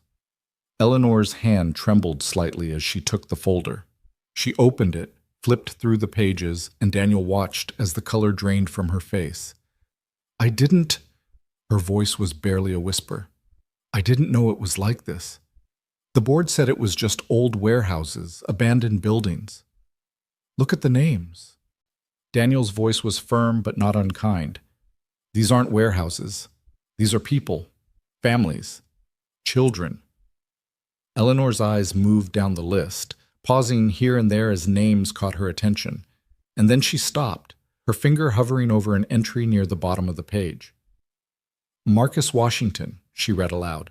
"Riverside Community Center, Youth Program Coordinator." "That's the building we're parked in front of," Daniel said. "Marcus has been running youth programs here for 15 years. Basketball leagues, tutoring, summer camps. Half the kids in this neighborhood would be on the streets if it weren't for him." Eleanor looked up at the community center, at the children shooting hoops on the court, at the teenagers gathered around a picnic table doing homework together. "And he's going to lose all of this? Unless someone stops it." Eleanor was silent for a long moment. Then slowly, she opened the car door and stepped out. "Mrs. Hayes?" Daniel scrambled to follow her. "Where are you going?" "To meet Marcus Washington," she said, her voice stronger than he'd heard it in weeks. "And to find out exactly what my company has done." Daniel watched her walk toward the community center, her back straight and her head high. And despite everything, the uncertainty, the fear, the impossible odds, he felt a spark of hope ignite in his chest. Maybe, just maybe, this was going to work. Maybe Eleanor Hayes was finally ready to wake up. The community center smelled like floor wax and basketballs, with an undertone of the cafeteria lunch that had been served hours ago. Eleanor stood in the doorway, her black coat a stark contrast against the cheerful murals painted on the walls, rainbows and sunflowers, and children holding hands around a globe. She looked utterly out of place, this silver-haired woman from the mansion on the hill, surrounded by the vibrant chaos of a neighborhood that had learned to survive on hope and determination. Daniel watched her take it all in, the way her eyes moved from the basketball court, where teenagers were running drills under the supervision of a volunteer coach, to the homework tables, where younger children bent over worksheets with pencils clutched in small fists, the way her posture shifted, almost imperceptibly, from defensive to something else, something more vulnerable. "Mrs. Hayes?" A man emerged from an office at the back of the building. He was tall, broad-shouldered, with graying hair and the kind of weathered face that suggested decades of hard work and harder choices. His smile was warm, but cautious, the smile of someone who had learned not to trust easily. "I'm Marcus Washington," he said, extending his hand. "Welcome to the Riverside Community Center." Eleanor took his hand, and Daniel noticed that her grip was firmer than usual, as if she was steeling herself for something difficult. "Mr. Washington, I'm Eleanor Hayes." Marcus's smile flickered just for a moment. "I know who you are." "Then you know why I'm here." "I know what your company is planning, if that's what you mean." Marcus's voice was steady, without accusation, but there was an edge underneath it. "The eviction notices haven't gone out yet, but word travels fast in a neighborhood like this. People are scared, Mrs. Hayes. They don't know where they're going to go." Eleanor was silent for a long moment. Then she looked around the community center again, at the children and the volunteers and the hand-painted murals on the walls. "Show me," she said quietly. "Show me what they're afraid of losing." Marcus studied her face, searching for something. Sincerity, maybe, or the hint of a trap. Whatever he found must have satisfied him, because he nodded slowly. "All right. Come with me." He led them through the building, past the basketball court and the homework tables, past a small kitchen where volunteers were preparing dinner for families who couldn't afford to feed themselves, past a room where a woman was teaching English to a group of immigrants who had fled violence in their home countries. "This building has been here for 40 years, Marcus said as they walked. "My grandmother helped build it, back when this neighborhood was even poorer than it is now." She believed that every community needs a heart, a place where people can come together, support each other, find hope when everything else feels hopeless. He stopped in front of a wall covered with photographs. "These are some of the kids who've come through our programs. Doctors, lawyers, teachers, engineers, kids who might have ended up on the streets if they hadn't had a place like this to come to." Eleanor stepped closer to the wall, her eyes moving from photo to photo. Daniel watched her face, trying to read her expression, but she had rebuilt her mask. Whatever she was feeling, she wasn't showing it. "How many families use this center?" she asked. "On any given week? About 300. But the impact goes further than that. We partner with the schools, the churches, the local businesses. We're the glue that holds this neighborhood together." Marcus's voice tightened. "If we lose this building, if all these families get evicted, that glue disappears, and everything falls apart. Where would they go?" "That's the question, isn't it?" Marcus crossed his arms. "Some of them have family they can stay with, at least temporarily. Some of them will find other apartments, maybe in neighborhoods even worse than this one. And some of them," he shook his head, "some of them will end up on the streets. That's the truth, Mrs. Hayes. That's what your luxury condominiums will cost." Eleanor turned to face him. "You said you know who I am. Do you know what I've been doing for the past 7 years? I know your son died. I know you've been grieving. And I know that while you've been locked away in that mansion of yours, your company has been making plans that will destroy lives." Marcus's voice was firm, but not cruel. "I don't blame you for that. Grief makes people blind. But you're here now. You're seeing it with your own eyes. The question is, what are you going to do about it?" It was the same question Daniel had been wrestling with since his conversation with Rowan. What was Eleanor going to do? What could she do? She was the owner of Hayes Industries, yes, but she'd been absent for 7 years. The board had been running things without her, making decisions in her name, building an empire on foundations she'd never examined. Eleanor didn't answer right away. She walked back to the wall of photographs and stood there, staring at the faces of children who had grown up to become something more than their circumstances had promised. "My son wanted to build a house," she said finally. Her voice was so quiet that Daniel had to strain to hear it. "Not just any house. A home for families in need. He called it the Hope House. He spent years designing it. Sustainable materials, green spaces, room for community gardens and playgrounds, and everything he believed a family should have." She paused. "He died before he could break ground. And I've been standing at that empty foundation ever since, wondering what might have been." Marcus moved to stand beside her. "I didn't know that."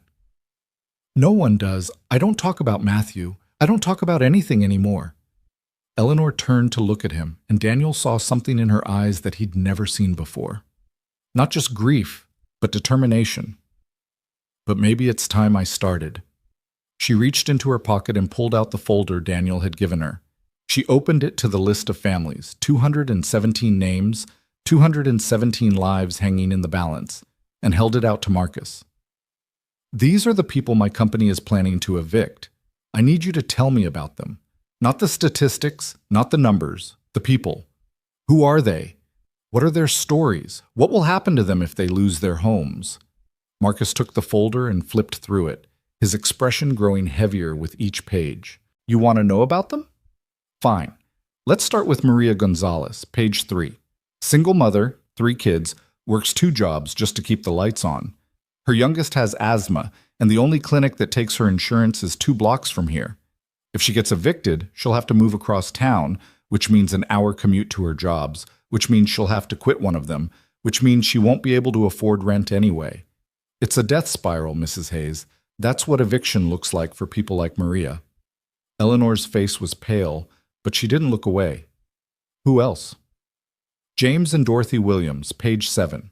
They've lived in this neighborhood for 50 years. James worked at the steel mill until it closed, then drove a cab until his knees gave out. Now they're on a fixed income, barely scraping by. Their apartment isn't much, but it's home. It's where they raised their children, where they buried their dog, where they've watched the seasons change through the same window for half a century. Marcus's voice cracked slightly. James told me last week that if they get evicted, he's not going to move. He's going to die in that apartment one way or another, and Dorothy will be right there beside him. Daniel felt his throat tighten. He thought about his own situation, about the foreclosure notice that had nearly destroyed his family. He'd gotten lucky. He'd found Eleanor, found this job, found a way to survive. But so many people didn't get lucky. So many people fell through the cracks. There's more, Marcus continued. Page 15, Janet Patterson. Daniel's head snapped up. Mrs. Patterson? Marcus looked at him. You know her? She's my daughter's teacher. She's been helping us since my wife died. I didn't know she was on the list until yesterday. She's been in this neighborhood for 20 years, taught half the kids who grew up here, including my own daughter. Marcus turned to Eleanor. Janet Patterson is the reason my little girl became a nurse instead of dropping out of school. She stayed late with her, helped her with her applications, wrote letters of recommendation. That's the kind of person you're evicting, Mrs. Hayes. Not statistics, not numbers. People who make this community what it is. Eleanor closed her eyes. For a long moment, she didn't speak. The sounds of the community center filled the silence. The squeak of sneakers on the basketball court, the murmur of children doing homework, the clatter of pots in the kitchen. When she opened her eyes again, they were wet with tears. I didn't know, she whispered.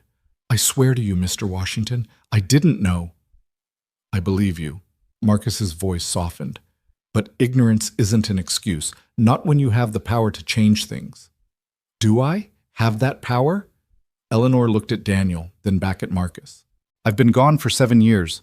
The board runs everything now. They've built relationships, made deals, created entire departments I've never even heard of. If I walk in there and try to stop this project, they'll fight you, Daniel said. But you're still the majority shareholder. You still own the company. They can fight all they want, but at the end of the day, the decision is yours. It's not that simple. The legal implications, the financial obligations. Tell me something, Mrs. Hayes. Marcus stepped closer to her, his eyes intense. Your son, Matthew, the house he wanted to build. What was it for? Eleanor swallowed hard. Families. Families who needed a place to call home. And what do you think he would say if he could see what his family's company is about to do? Throwing families out of their homes so rich people can have nicer condominiums? The question hung in the air like a blade. Daniel watched Eleanor's face crumble, watched 7 years of carefully constructed walls come tumbling down. He would be ashamed, she said, her voice breaking. He would be absolutely ashamed. Then don't let it happen. Marcus put his hand on her shoulder. Don't let his legacy be this. Don't let your legacy be this. You have the power to stop it. The only question is whether you have the courage. Eleanor stood there for a long moment, tears streaming down her face, her whole body trembling. Daniel wanted to go to her, to offer some kind of comfort, but he knew this was a battle she had to fight alone. This was her moment of truth, the moment when she decided what kind of person she was going to be. Finally, she straightened her shoulders and wiped her eyes. Take me to them, she said. Marcus blinked. What? The families on that list. Maria Gonzalez, James and Dorothy Williams, Janet Patterson, all of them. I want to meet them. I want to hear their stories. I want to understand exactly what I'm about to save. Marcus stared at her for a long moment. Then, slowly, a smile spread across his face. Now that, he said, is the first thing you've said that I actually believe. They spent the rest of the day walking through the Riverside neighborhood, door to door, family to family. Eleanor listened to stories of struggle and hope, of dreams deferred and children raised against impossible odds. She sat in cramped kitchens and crowded living rooms, drinking bad coffee and eating homemade cookies, letting the humanity of these people wash over her like a tide. Maria Gonzalez showed her the inhaler her youngest son needed, the one that cost $200 a month even with insurance. James and Dorothy Williams showed her the window where they'd watched their grandchildren play, the same window where Dorothy's mother had watched her own children a generation before. A young couple named David and Rachel Chen showed her the nursery they'd just finished painting, the crib waiting for a baby who would arrive in 3 months and might have no home to come to. And Janet Patterson, Lily's teacher, the woman who had helped Daniel's family survive the darkest months of their lives, sat Eleanor down at her kitchen table and told her about the children she'd taught over 20 years, the ones who had succeeded and the ones who had struggled, the ones who had made it out and the ones who had been pulled back down by circumstances beyond their control. "Every child deserves a chance," Janet said, her voice gentle but firm. "Every family deserves a home. That's what I believe, Mrs. Hayes. That's what I've dedicated my life to. And I won't lie to you, when I got that notice, when I realized I might lose everything I've built here, I thought about giving up. I thought about walking away from teaching, from this neighborhood, from all of it." She leaned forward, her eyes meeting Eleanor's. "But then I thought about my students, about Lily Brooks, who just lost her mother and needs stability more than anything, about the Martinez twins, who don't have anyone else to believe in them, about all the children who count on me to be there, day after day, no matter what." "So what did you do?" Eleanor asked. Janet smiled, a tired smile, but a real one. "I kept going, because that's what you do when people depend on you. You keep going, even when it's hard, even when it hurts." Eleanor was quiet for a long moment. Then she reached across the table and took Janet's hand. "I'm going to stop this," she said. "I don't know how yet, but I promise you, I'm going to stop it." Janet's eyes filled with tears. "Thank you, Mrs. Hayes. Thank you." It was dark by the time they returned to the community center. Marcus was waiting for them with 2 cups of coffee and a folder full of documents. "I pulled together everything I could find about the Riverside Renewal Project," he said, handing the folder to Eleanor. "Contracts, permits, financial projections. Most of it's public record, but some of it I had to dig for. I think you'll find it illuminating." Eleanor opened the folder and began to read. Her face went from pale to ashen as she turned the pages. "They've been planning this for 3 years," she murmured. "They bought up all the surrounding properties, negotiated tax breaks with the city, secured financing from 3 different banks.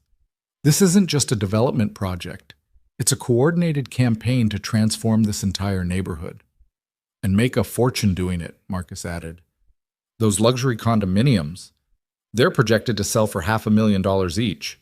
That's a billion-dollar payday for Hayes Industries. At the cost of 217 families." Eleanor closed the folder with a sharp snap. "At the cost of everything Matthew believed in." She stood abruptly, her chair scraping against the floor. "I need to go," she said. "I need to speak with my board of directors, tonight, if possible."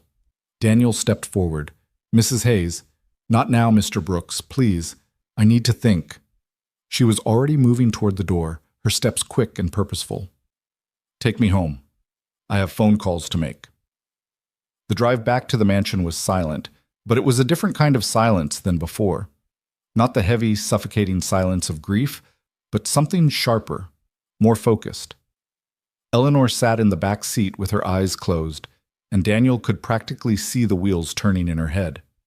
When they arrived at the mansion, she got out of the car without a word. But before she walked inside, she turned back. "Mr. Brooks, Daniel." It was the first time she'd used his first name. "Thank you, for today, for showing me what I needed to see." What are you going to do?" Eleanor's jaw tightened. "What I should have done 7 years ago. I'm going to take back my company." She disappeared into the mansion, and Daniel sat in the car for a long time, staring at the closed door. He didn't know what was going to happen next. He didn't know if Eleanor would succeed, or if the board would find a way to stop her, or if the Riverside families would lose their homes despite everything. But for the first time in months, he felt something he'd almost forgotten how to feel. Hope. The next few days were a whirlwind of activity. Eleanor disappeared into her study for hours at a time, emerging only to make demands of Rowan: documents, phone numbers, contact information for lawyers and accountants and journalists who owed her favors. The mansion, which had been so quiet for so long, suddenly buzzed with energy. Daniel continued his daily routine, driving Lily to school, bringing her to the mansion in the afternoons, making the 4 stops with Eleanor. But everything felt different now. The stops were shorter, more perfunctory, as if Eleanor was finally ready to let go of the past and focus on the future. And Lily, sensitive as always to the moods of the adults around her, seemed to pick up on the change. Mrs. Eleanor is different, she told Daniel one evening as they drove home from the mansion. Different how? She's not as sad anymore. She smiles more. And she talks to me about stuff. What kind of stuff? Lily thought about it. About her son, Matthew. She showed me a picture of him. He was really handsome. Daniel's throat tightened. Did she tell you anything else about him? She said he liked to draw like me. She said he used to design buildings, big ones, for people to live in. And she said, Lily paused, her brow furrowing. She said he would have liked me, that he would have been happy I was there in his house. That's a nice thing to say. Yeah. Lily was quiet for a moment. Daddy? Is Mrs. Eleanor going to be okay? Daniel looked at his daughter in the rearview mirror. Her green eyes, Sarah's eyes, were serious and searching, looking for reassurance that he wasn't sure he could give. I think so, he said finally. I think she's trying really hard to be okay, and sometimes that's the best we can do. Lily nodded slowly. That's what you said about Mommy, that she was trying really hard. That's right. And it's what you say about me sometimes, when I'm sad. Daniel's heart ached. You're doing great, sweetheart. You know that, right? I know. Lily smiled, a small smile, but a real one. I'm trying really hard, too. The call came on a Thursday evening, just as Daniel was putting Lily to bed. Mr. Brooks? Rowan's voice was tight with urgency. I need you to come to the mansion, now. What's wrong? Mrs. Hayes she's not well. Something's happened. Daniel felt his blood run cold. I'll be there in 20 minutes. He called his neighbor, a kind older woman who had helped with Lily before, and explained that he had an emergency. Then he drove to the mansion as fast as the law would allow, his mind racing with terrible possibilities. When he arrived, Rowan was waiting at the door, his face pale and drawn. What happened? Daniel demanded. The board. They held an emergency meeting this afternoon. Without her, Rowan's voice was bitter. They've been planning a coup, Mr. Brooks. They want to remove her as chairman and take full control of the company. Can they do that? Not without a shareholder vote. But they've been buying up shares, making deals with minority investors, building a coalition against her. They're going to call for a vote next week. Rowan shook his head. She found out an hour ago. She's been in her study ever since, and I've never seen her like this. Daniel pushed past him and made his way to Eleanor's study. The door was closed, but he could hear something on the other side. Not crying exactly, but something worse. The sound of someone breaking. He knocked. Mrs. Hayes? Eleanor? It's Daniel. No response. Eleanor, I'm coming in. He opened the door and found her sitting on the floor beside the fireplace, surrounded by papers and photographs and documents that had been swept off her desk in what looked like a fit of rage. Her hair had come loose from its usual severe style, falling around her face in silver strands. Her hands were trembling, clutching a photograph that Daniel recognized. Matthew, young and smiling, standing in front of a building that looked like it might be a university. They're going to take it all, she whispered. Everything. The company, the power to stop the evictions, everything, and there's nothing I can do. Daniel crossed the room and knelt beside her. Tell me what happened. Eleanor's voice was hollow, empty. The board. They've been planning this for years, apparently. They let me grieve, let me disappear into my routine, let me think I was still in control. But all that time, they were building their own power base, buying shares, making alliances, waiting for the right moment to strike. How much support do they have? Enough, maybe. They claim they have 45% of the shareholders committed to voting for my removal. They only need 51 to win. Then we find the other 6%. We fight back. Eleanor laughed, a harsh, bitter sound. With what? I haven't spoken to most of these shareholders in 7 years. I don't know who they are, what they want, how to reach them. The board has been cultivating these relationships while I've been standing in parking lots, staring at buildings. She shook her head. I've been such a fool. No. Daniel's voice was firm. You've been grieving. There's a difference. Is there? Tell that to the 200 families who are about to lose their homes because I couldn't be bothered to pay attention. The evictions haven't happened yet. The vote hasn't happened yet. There's still time. Eleanor looked at him, her dark eyes swimming with tears. Time for what? Time to fight. Time to show those shareholders who you really are. Time to remind them why they invested in Hayes Industries in the first place. They invested because they wanted to make money. That's the only thing shareholders care about. Then show them that stopping the evictions is good business. Show them that there's another way. A way that doesn't destroy families, that doesn't turn the company into a villain. Show them what Matthew believed in. Eleanor stared at him for a long moment. You really think that would work? I don't know. But I know that giving up definitely won't work. Daniel reached out and took her hand. You told me once that Lily carries light with her. Well, so do you, Eleanor. You've just forgotten how to let it out. A tear slipped down Eleanor's cheek. My son used to say something like that. He used to tell me I was hiding my light under a bushel. Smart kid. The smartest? Eleanor's grip on his hand tightened. He would have liked you, Daniel. He would have liked what you're trying to do for those families. Then help me finish what he started. Help me build the Hope House. Not just one house, but a whole community. Show the shareholders that Hayes Industries can be about more than just profit. Show them that you can make money and do good at the same time. Eleanor was quiet for a long moment. Then slowly she began to gather the papers scattered around her, sorting them into piles with hands that had stopped trembling.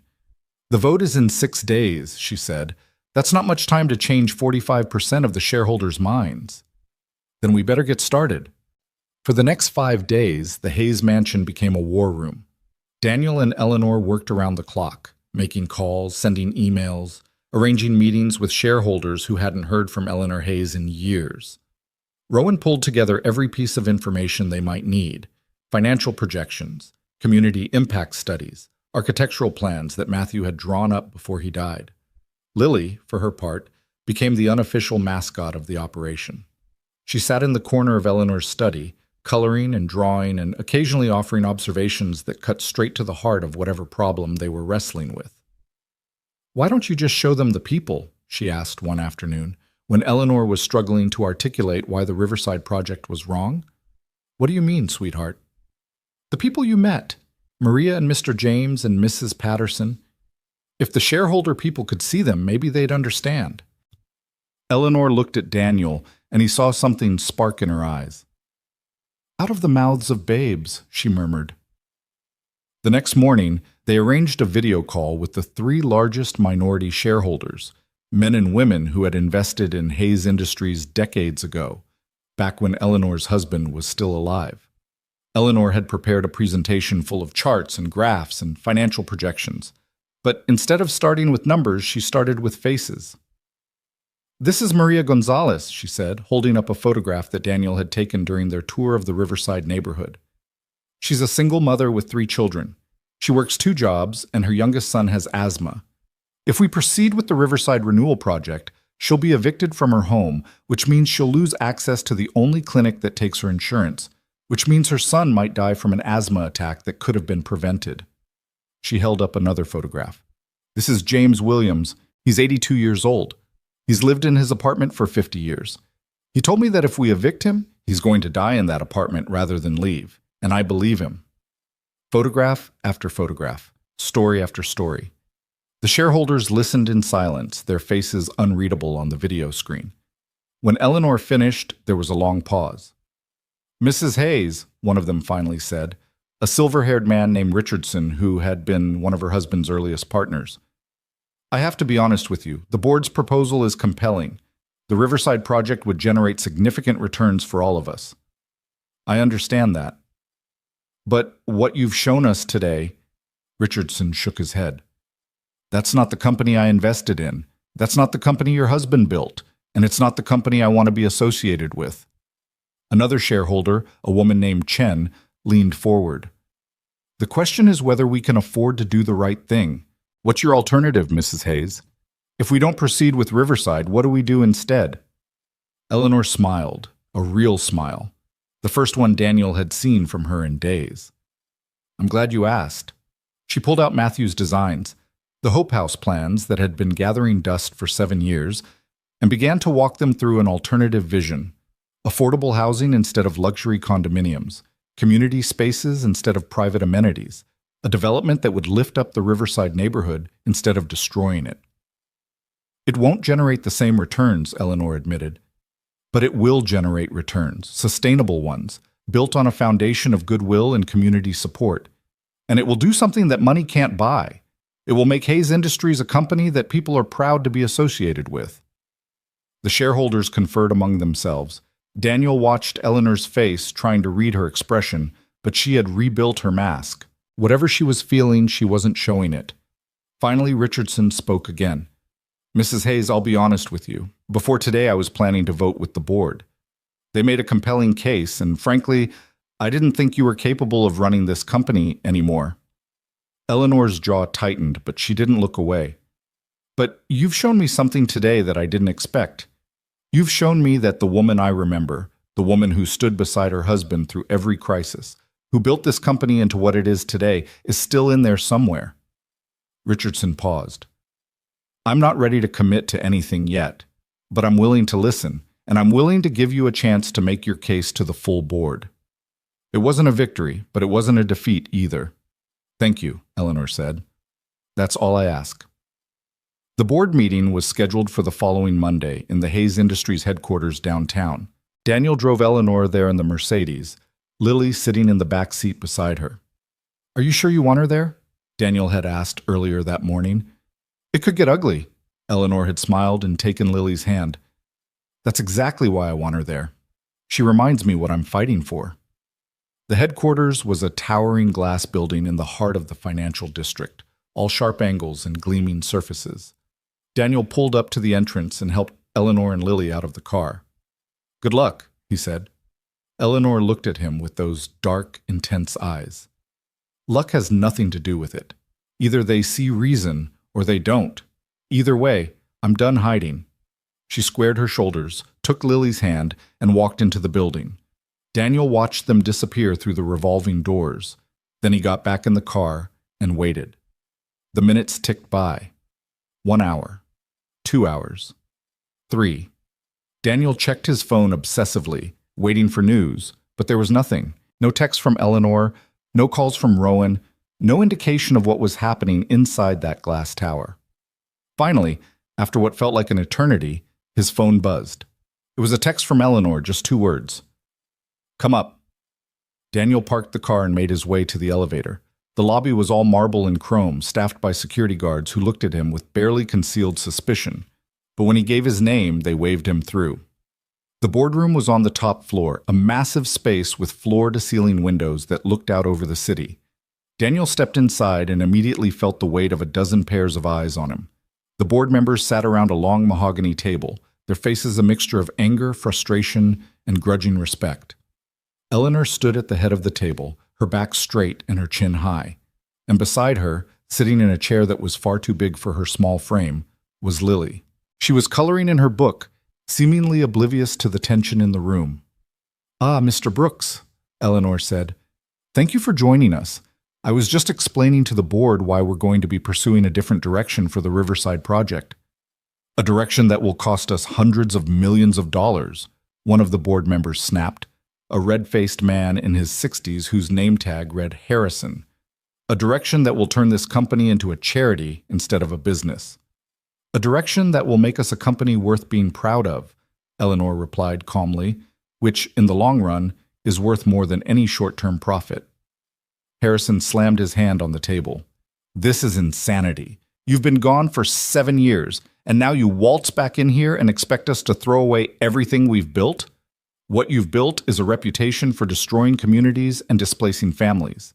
That's not a legacy I want for this company, and I don't think the shareholders want it either.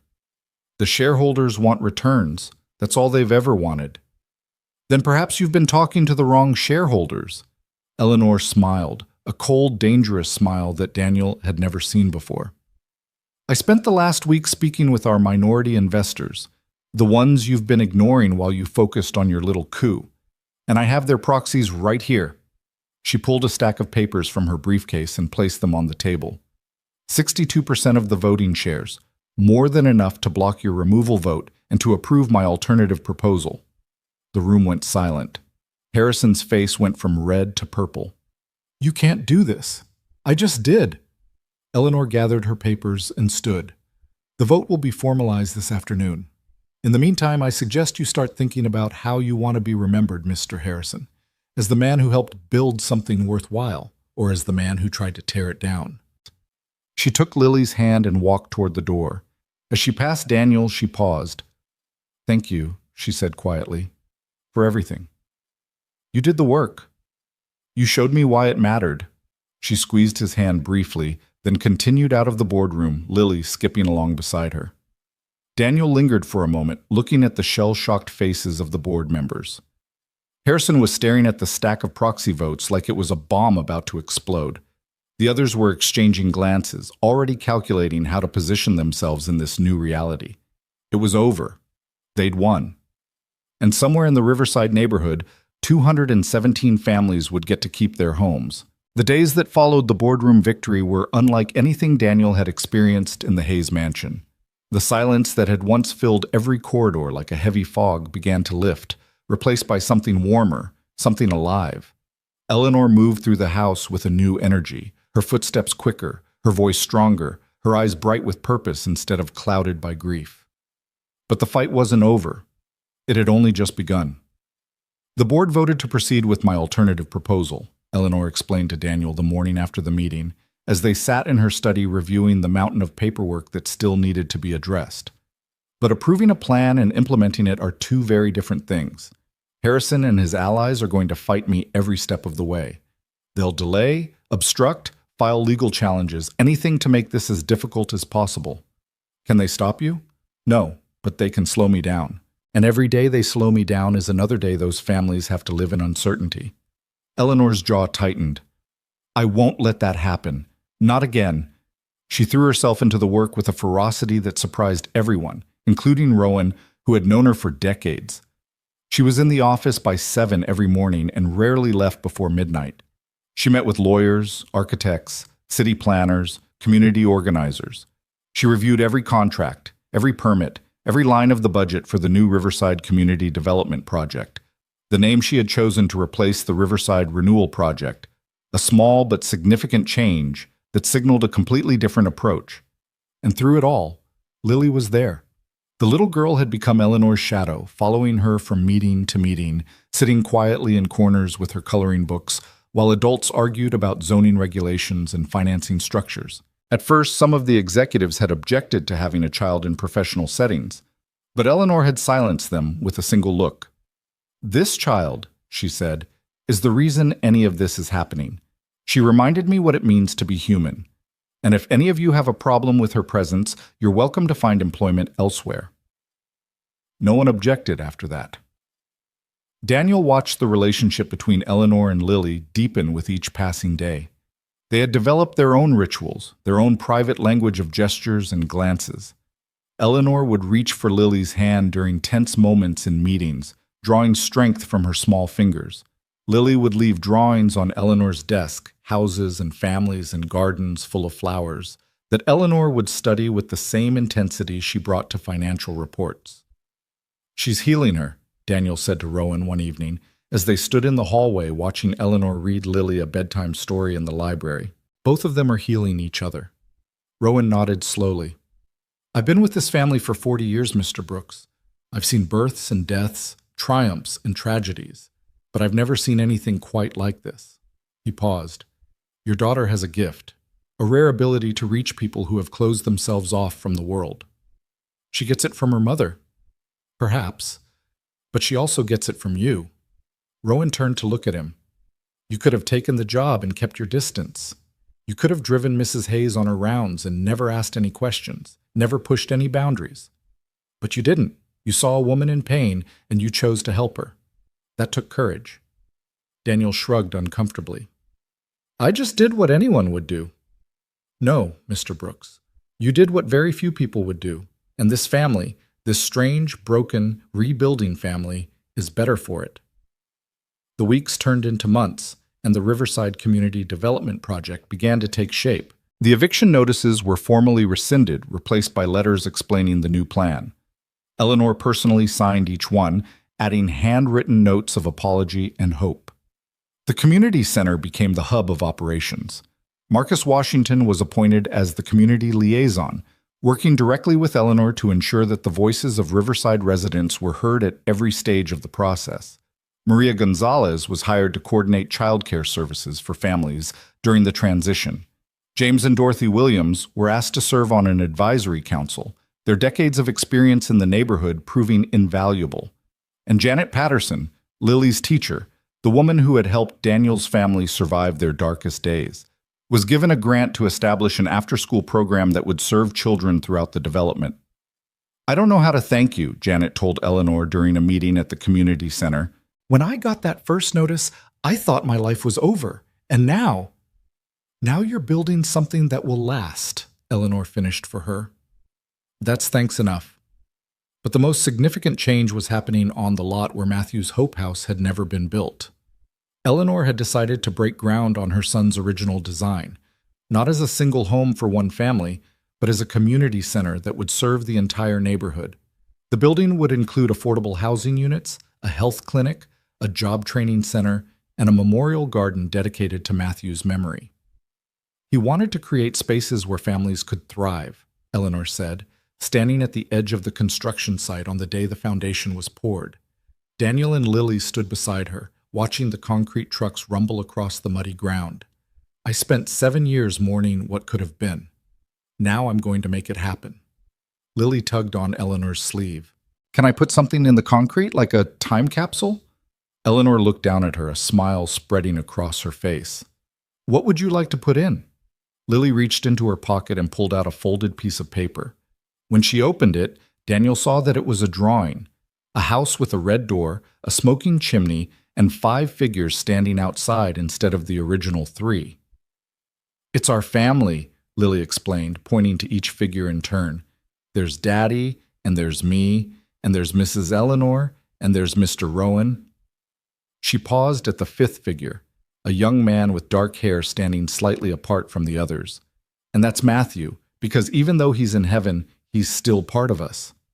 Eleanor's eyes filled with tears. She knelt down and pulled Lily into a fierce embrace, her body shaking with sobs that were somehow different from the ones Daniel had witnessed before. These weren't tears of grief. They were tears of release, of healing, of a heart finally learning to beat again. "Thank you," Eleanor whispered. "Thank you, sweet girl." They buried the drawing in the foundation together, sealing it beneath layers of concrete that would support the building for generations to come. And as Daniel watched Eleanor and Lily standing hand in hand at the edge of the construction site, he felt something shift inside his own chest, a loosening of the knot that had been there since Sarah died. He wasn't alone anymore. None of them were. The construction progressed faster than anyone expected. Eleanor's determination, combined with the resources of Hayes Industries and the enthusiasm of the community, created a momentum that seemed almost unstoppable. By spring, the skeleton of the building had risen from the ground, its steel beams reaching toward the sky like prayers made solid. But not everyone was ready to accept the changes. Harrison and his allies on the board continued to make trouble, filing lawsuits and challenging permits and leaking negative stories to the press. They painted Eleanor as an unstable widow who had lost touch with business reality, a woman driven by guilt rather than sound judgment. "They're saying I've gone soft," Eleanor told Daniel one evening, after a particularly brutal day of media attacks. "That I'm letting emotion override reason, that I'm going to destroy the company my husband built." "Is that what you believe?" Eleanor was quiet for a moment. "I believe that there's more to life than profit margins and shareholder returns. I believe that a company can do well by doing good. And I believe that my husband and my son would be proud of what we're building here." She paused. "But sometimes, late at night, when the doubts creep in, I wonder if they're right. If I'm just an old woman trying to atone for sins that can never be forgiven." Daniel reached across the table and took her hand. "Do you remember what Lily said?" that day at the foundation? About Matthew being part of our family? Of course. She wasn't just being sweet. She meant it. And so do I. Daniel squeezed her hand. You're not alone in this, Eleanor. Whatever happens, whatever battles we have to fight, we fight them together. As a family. Eleanor stared at him for a long moment, her dark eyes glistening. Then slowly, she smiled. A family, she repeated. I'd almost forgotten what that feels like. Then let me remind you. The final confrontation came on a Thursday in late April at an emergency shareholder meeting called by Harrison and his allies. They had gathered enough support to force a vote of no confidence in Eleanor's leadership, one last desperate attempt to wrest control of the company and return to their original plans for Riverside. Daniel drove Eleanor to the meeting, Lily in the back seat as always. The little girl was quiet during the drive, sensing the tension in the air. But when they pulled up to the headquarters, she reached forward and touched Eleanor's shoulder. You're going to win, she said simply. I know it. Eleanor turned to look at her, and Daniel saw something in her face that he'd never seen before. Not just determination, but peace. The peace of someone who had finally made peace with themselves. Thank you, sweetheart. I believe I am. She walked into the building with her head high and her shoulders back, Lily's drawing tucked into her pocket like a talisman. Daniel and Lily waited in the car, watching the sun set over the city, counting the minutes until they would know the outcome. 2 hours passed, then 3. The sky turned from orange to purple to black, and still there was no word. Finally, just as Daniel was beginning to fear the worst, his phone buzzed with a text from Eleanor. It's over. We won. He showed the message to Lily, who cheered and bounced in her seat. Then his phone buzzed again. Come inside. There's someone I want you both to meet. Daniel and Lily made their way up to the boardroom where they found Eleanor surrounded by a crowd of supporters, shareholders, executives, community members who had come to witness the vote. Harrison was nowhere to be seen. Someone said he had stormed out after the final count, his face purple with rage. But it wasn't the victory that caught Daniel's attention. It was the man standing beside Eleanor, a young man in his 30s, with dark hair and kind eyes that seemed somehow familiar. Daniel, Lily, Eleanor said, her voice warm with emotion. I'd like you to meet someone. This is Thomas Reeves. He was Matthew's best friend in college. They dreamed of building the Hope House together. Thomas stepped forward and extended his hand. Mrs. Hayes has asked me to lead the architectural team for the new community center, to finish what Matthew started. His voice cracked slightly. It's the greatest honor of my life. Daniel shook his hand, feeling the weight of the moment settle over him. This wasn't just a victory in a boardroom battle. It was the closing of a circle, the completion of something that had been left unfinished for far too long. Eleanor knelt down to Lily's level and took both of her small hands in her own. We did it, she said softly. All of us, together. And it's because of you, Lily. Because you reminded me that families aren't just the people we're born to. They're the people we choose, the people who help us become who we're meant to be. Lily wrapped her arms around Eleanor's neck and hugged her tight. I love you, Mrs. Eleanor. Eleanor's eyes overflowed with tears. I love you too, sweet girl, more than you'll ever know. Daniel watched them embrace, his own eyes stinging. He thought about Sarah, about the life they had built together and the future they had dreamed of. He thought about the dark months after her death, the despair and the hopelessness, and the certainty that nothing would ever be good again. And he thought about how wrong he had been. The journey wasn't over. There was still work to be done, battles to be fought, wounds to be healed. But standing there in that boardroom, surrounded by the people who had become his family, Daniel knew one thing for certain. They were going to be okay, all of them, together. The first snow of December fell softly on the day the Matthew Hayes Community Center opened its doors.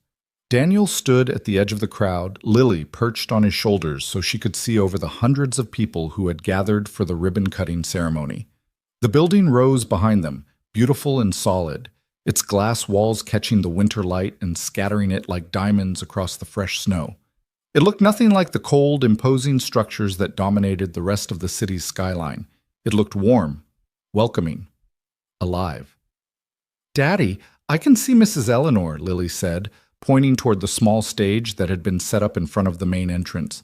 "She looks so pretty." Daniel followed his daughter's gaze and felt his breath catch in his throat. Eleanor stood at the podium, dressed not in her usual black but in a deep blue that brought out the silver in her hair. She was smiling, really smiling, not the careful, controlled expression she had worn for so long, but something genuine and radiant that transformed her entire face. Beside her stood Rowan, Marcus Washington, Thomas Reeves, and a dozen other people who had helped make this day possible. Behind them, a massive banner proclaimed the center's name in gold letters, with Matthew's photograph beneath it. The same photograph Eleanor had shown Lily all those months ago, the young man with the kind eyes and the stubborn chin who had dreamed of building something beautiful. "Ladies and gentlemen," Eleanor began, her voice carrying clearly through the crisp winter air, "thank you for being here today. Thank you for believing in this project, for supporting this community, for refusing to give up even when the odds seemed impossible."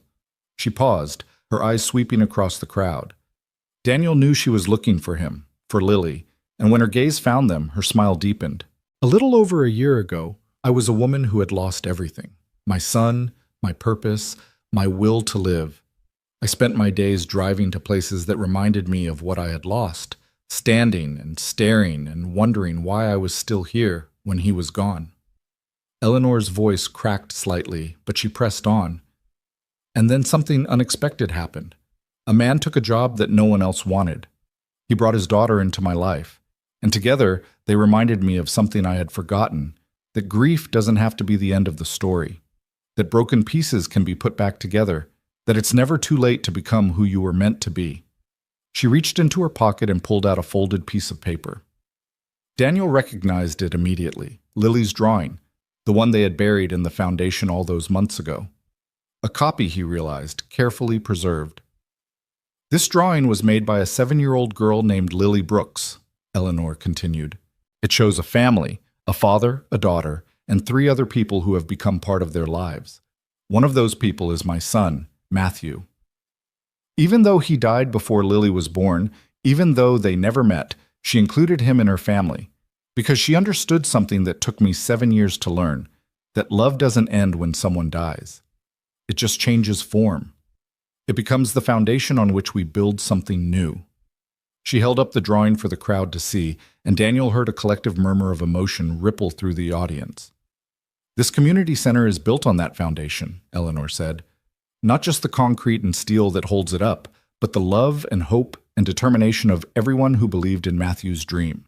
The residents of Riverside who refused to give up their homes, the volunteers who gave their time and energy, the shareholders who chose compassion over profit, and most of all, a little girl who reminded an old woman how to feel again." Eleanor looked directly at Lily, her eyes shining with tears. "Lily, sweetheart, would you come up here and help me cut the ribbon?" Lily's eyes went wide. "Me?" "You," Daniel confirmed, lifting her off his shoulders. "Go on, baby. You earned this." He watched his daughter make her way through the crowd, her small form swallowed by the sea of adults until she emerged at the front and climbed the steps to the stage. Eleanor knelt down and handed her one handle of the giant scissors, and together, the silver-haired woman and the green-eyed child, they cut the red ribbon that stretched across the entrance. The crowd erupted in cheers. Balloons were released, floating up into the gray December sky. Music began to play, and people streamed toward the building's open doors, eager to explore the space that would serve their community for generations to come. Daniel hung back, watching from a distance as Lily gave Eleanor a fierce hug, as cameras flashed and reporters shouted questions as the moment that had seemed impossible a year ago became gloriously, undeniably real. "Mr. Brooks?" He turned to find Rowan standing beside him, the older man's face creased with a rare smile. "Quite a day," Daniel said. "Indeed." Rowan was quiet for a moment, watching the celebration unfold. "I've been with the Hayes family for over 40 years. I've seen them at their best and their worst. I've watched them build empires and destroy themselves. But I've never seen anything like this." He turned to look at Daniel. "You did this. You and your daughter. You brought her back to life." Daniel shook his head. "We just reminded her of what she already knew. She did the rest herself." "Perhaps. But the reminder was everything. Rowan reached into his jacket and pulled out an envelope. Mrs. Hayes asked me to give you this. She wanted to wait until after the ceremony, but I think now is the right time. Daniel took the envelope, confused. What is it? Open it and see. Inside was a single sheet of paper, covered in Eleanor's elegant handwriting. Daniel read it slowly, his eyes growing wider with each line.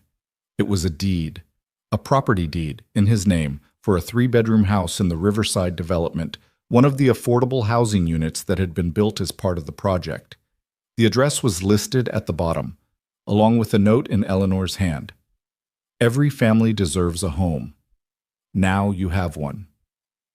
Daniel's hands trembled as he looked up at Rowan. I can't accept this. You can, and you will. Rowan's voice was firm but kind. Mrs. Hayes was very clear. She said it's not a gift, it's a thank you. For taking the job no one wanted, for bringing Lily into her life, for showing her that it's possible to start over even when everything seems lost. Daniel looked at the deed again, at the address that would become his home, at the future that had seemed so impossible a year ago when he stood at Sarah's grave with a foreclosure notice crumpled in his fist. I don't know what to say.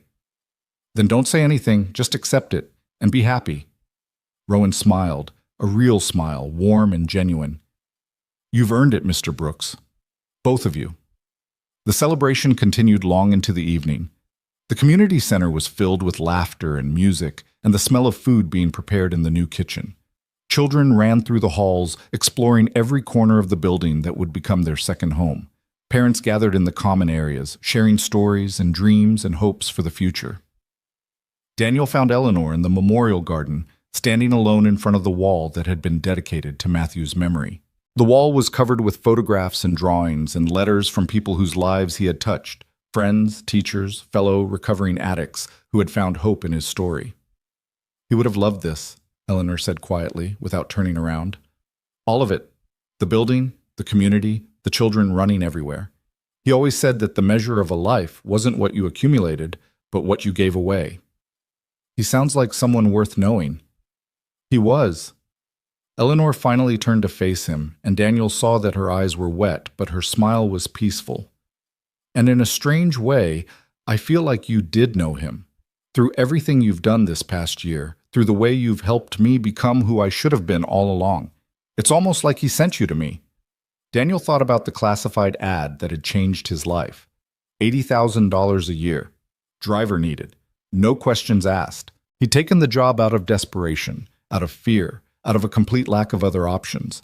He'd had no idea what he was walking into, no clue that a simple driving job would transform him into part of a family he never knew he needed.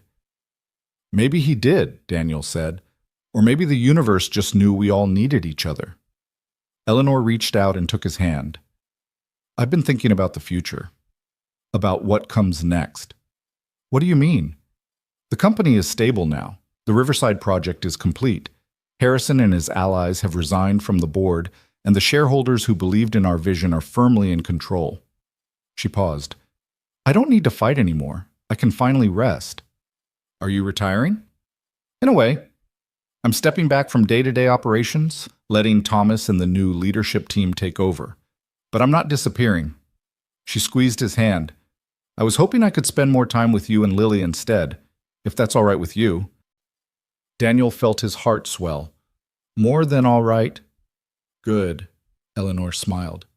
Because I have plans. Big plans. There are more communities like Riverside out there, more families who need help, more buildings waiting to be built. And I'd like you to be part of it, not as a driver, but as a partner, someone who can help me see what I've been missing for so long.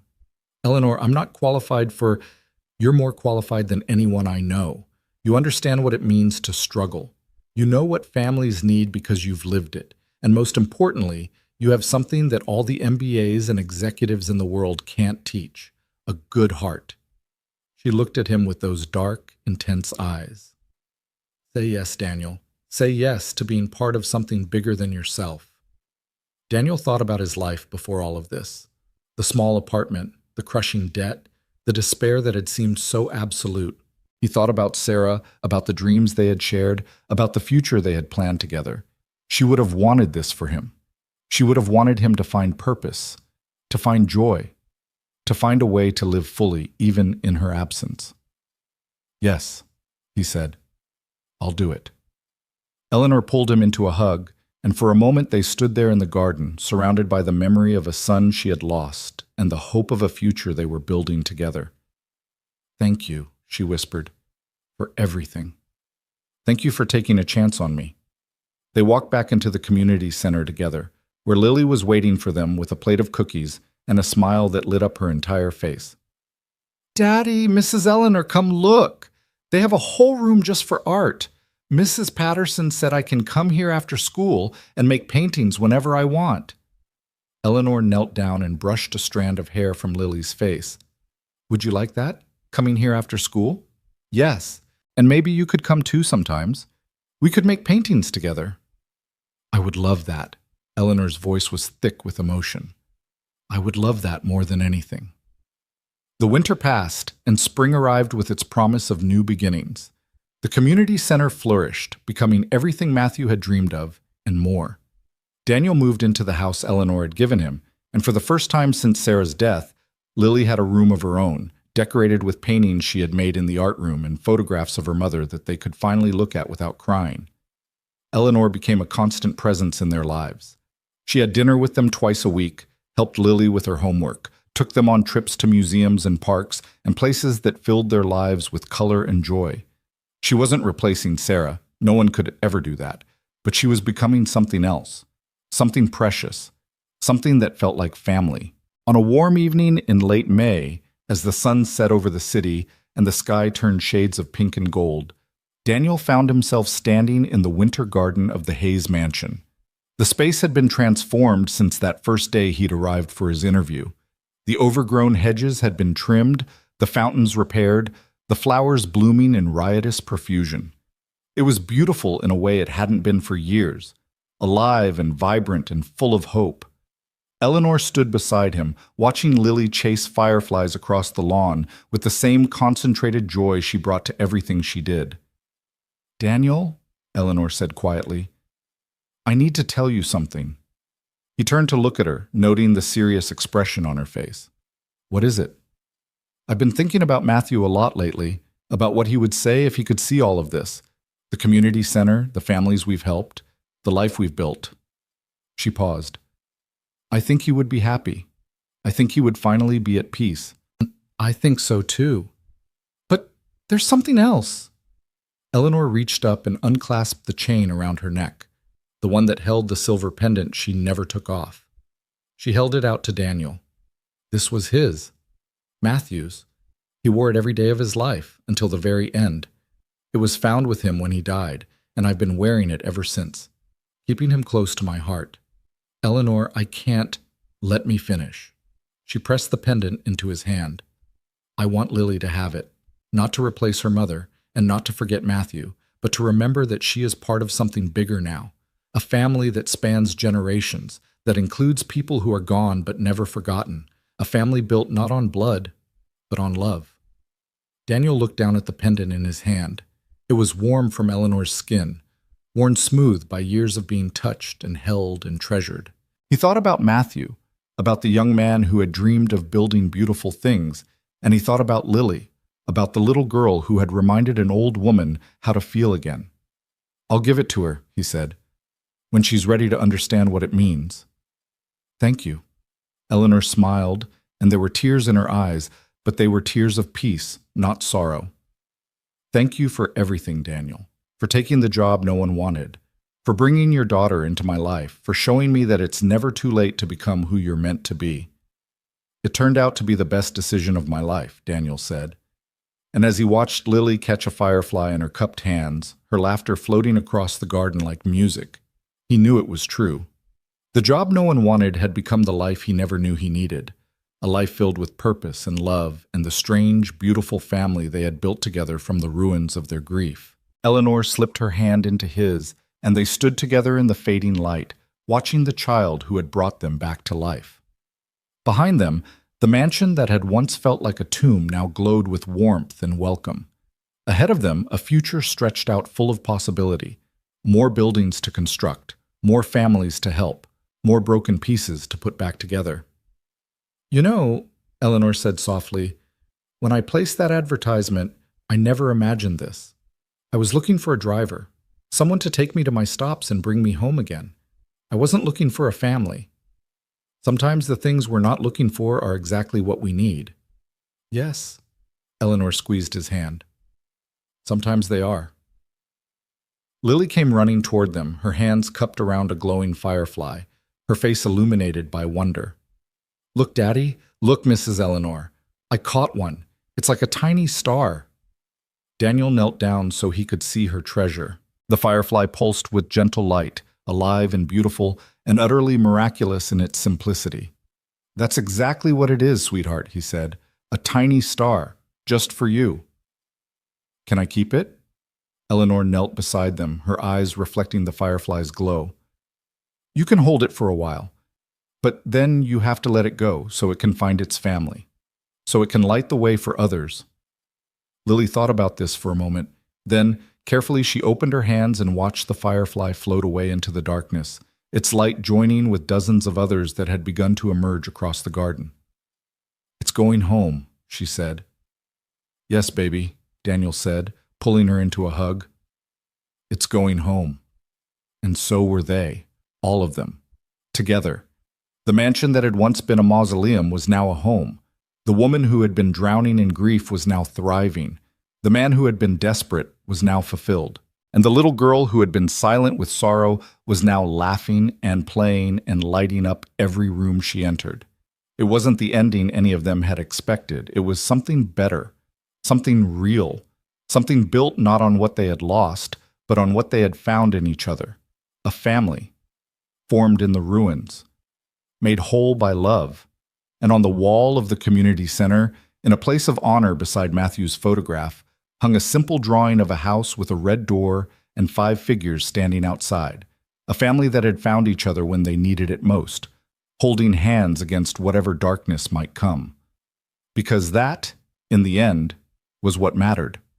Not the buildings or the money or the victories won in boardrooms, but the people, the connections, the love that could survive anything, even death, even grief, even the longest and coldest of winters. The end.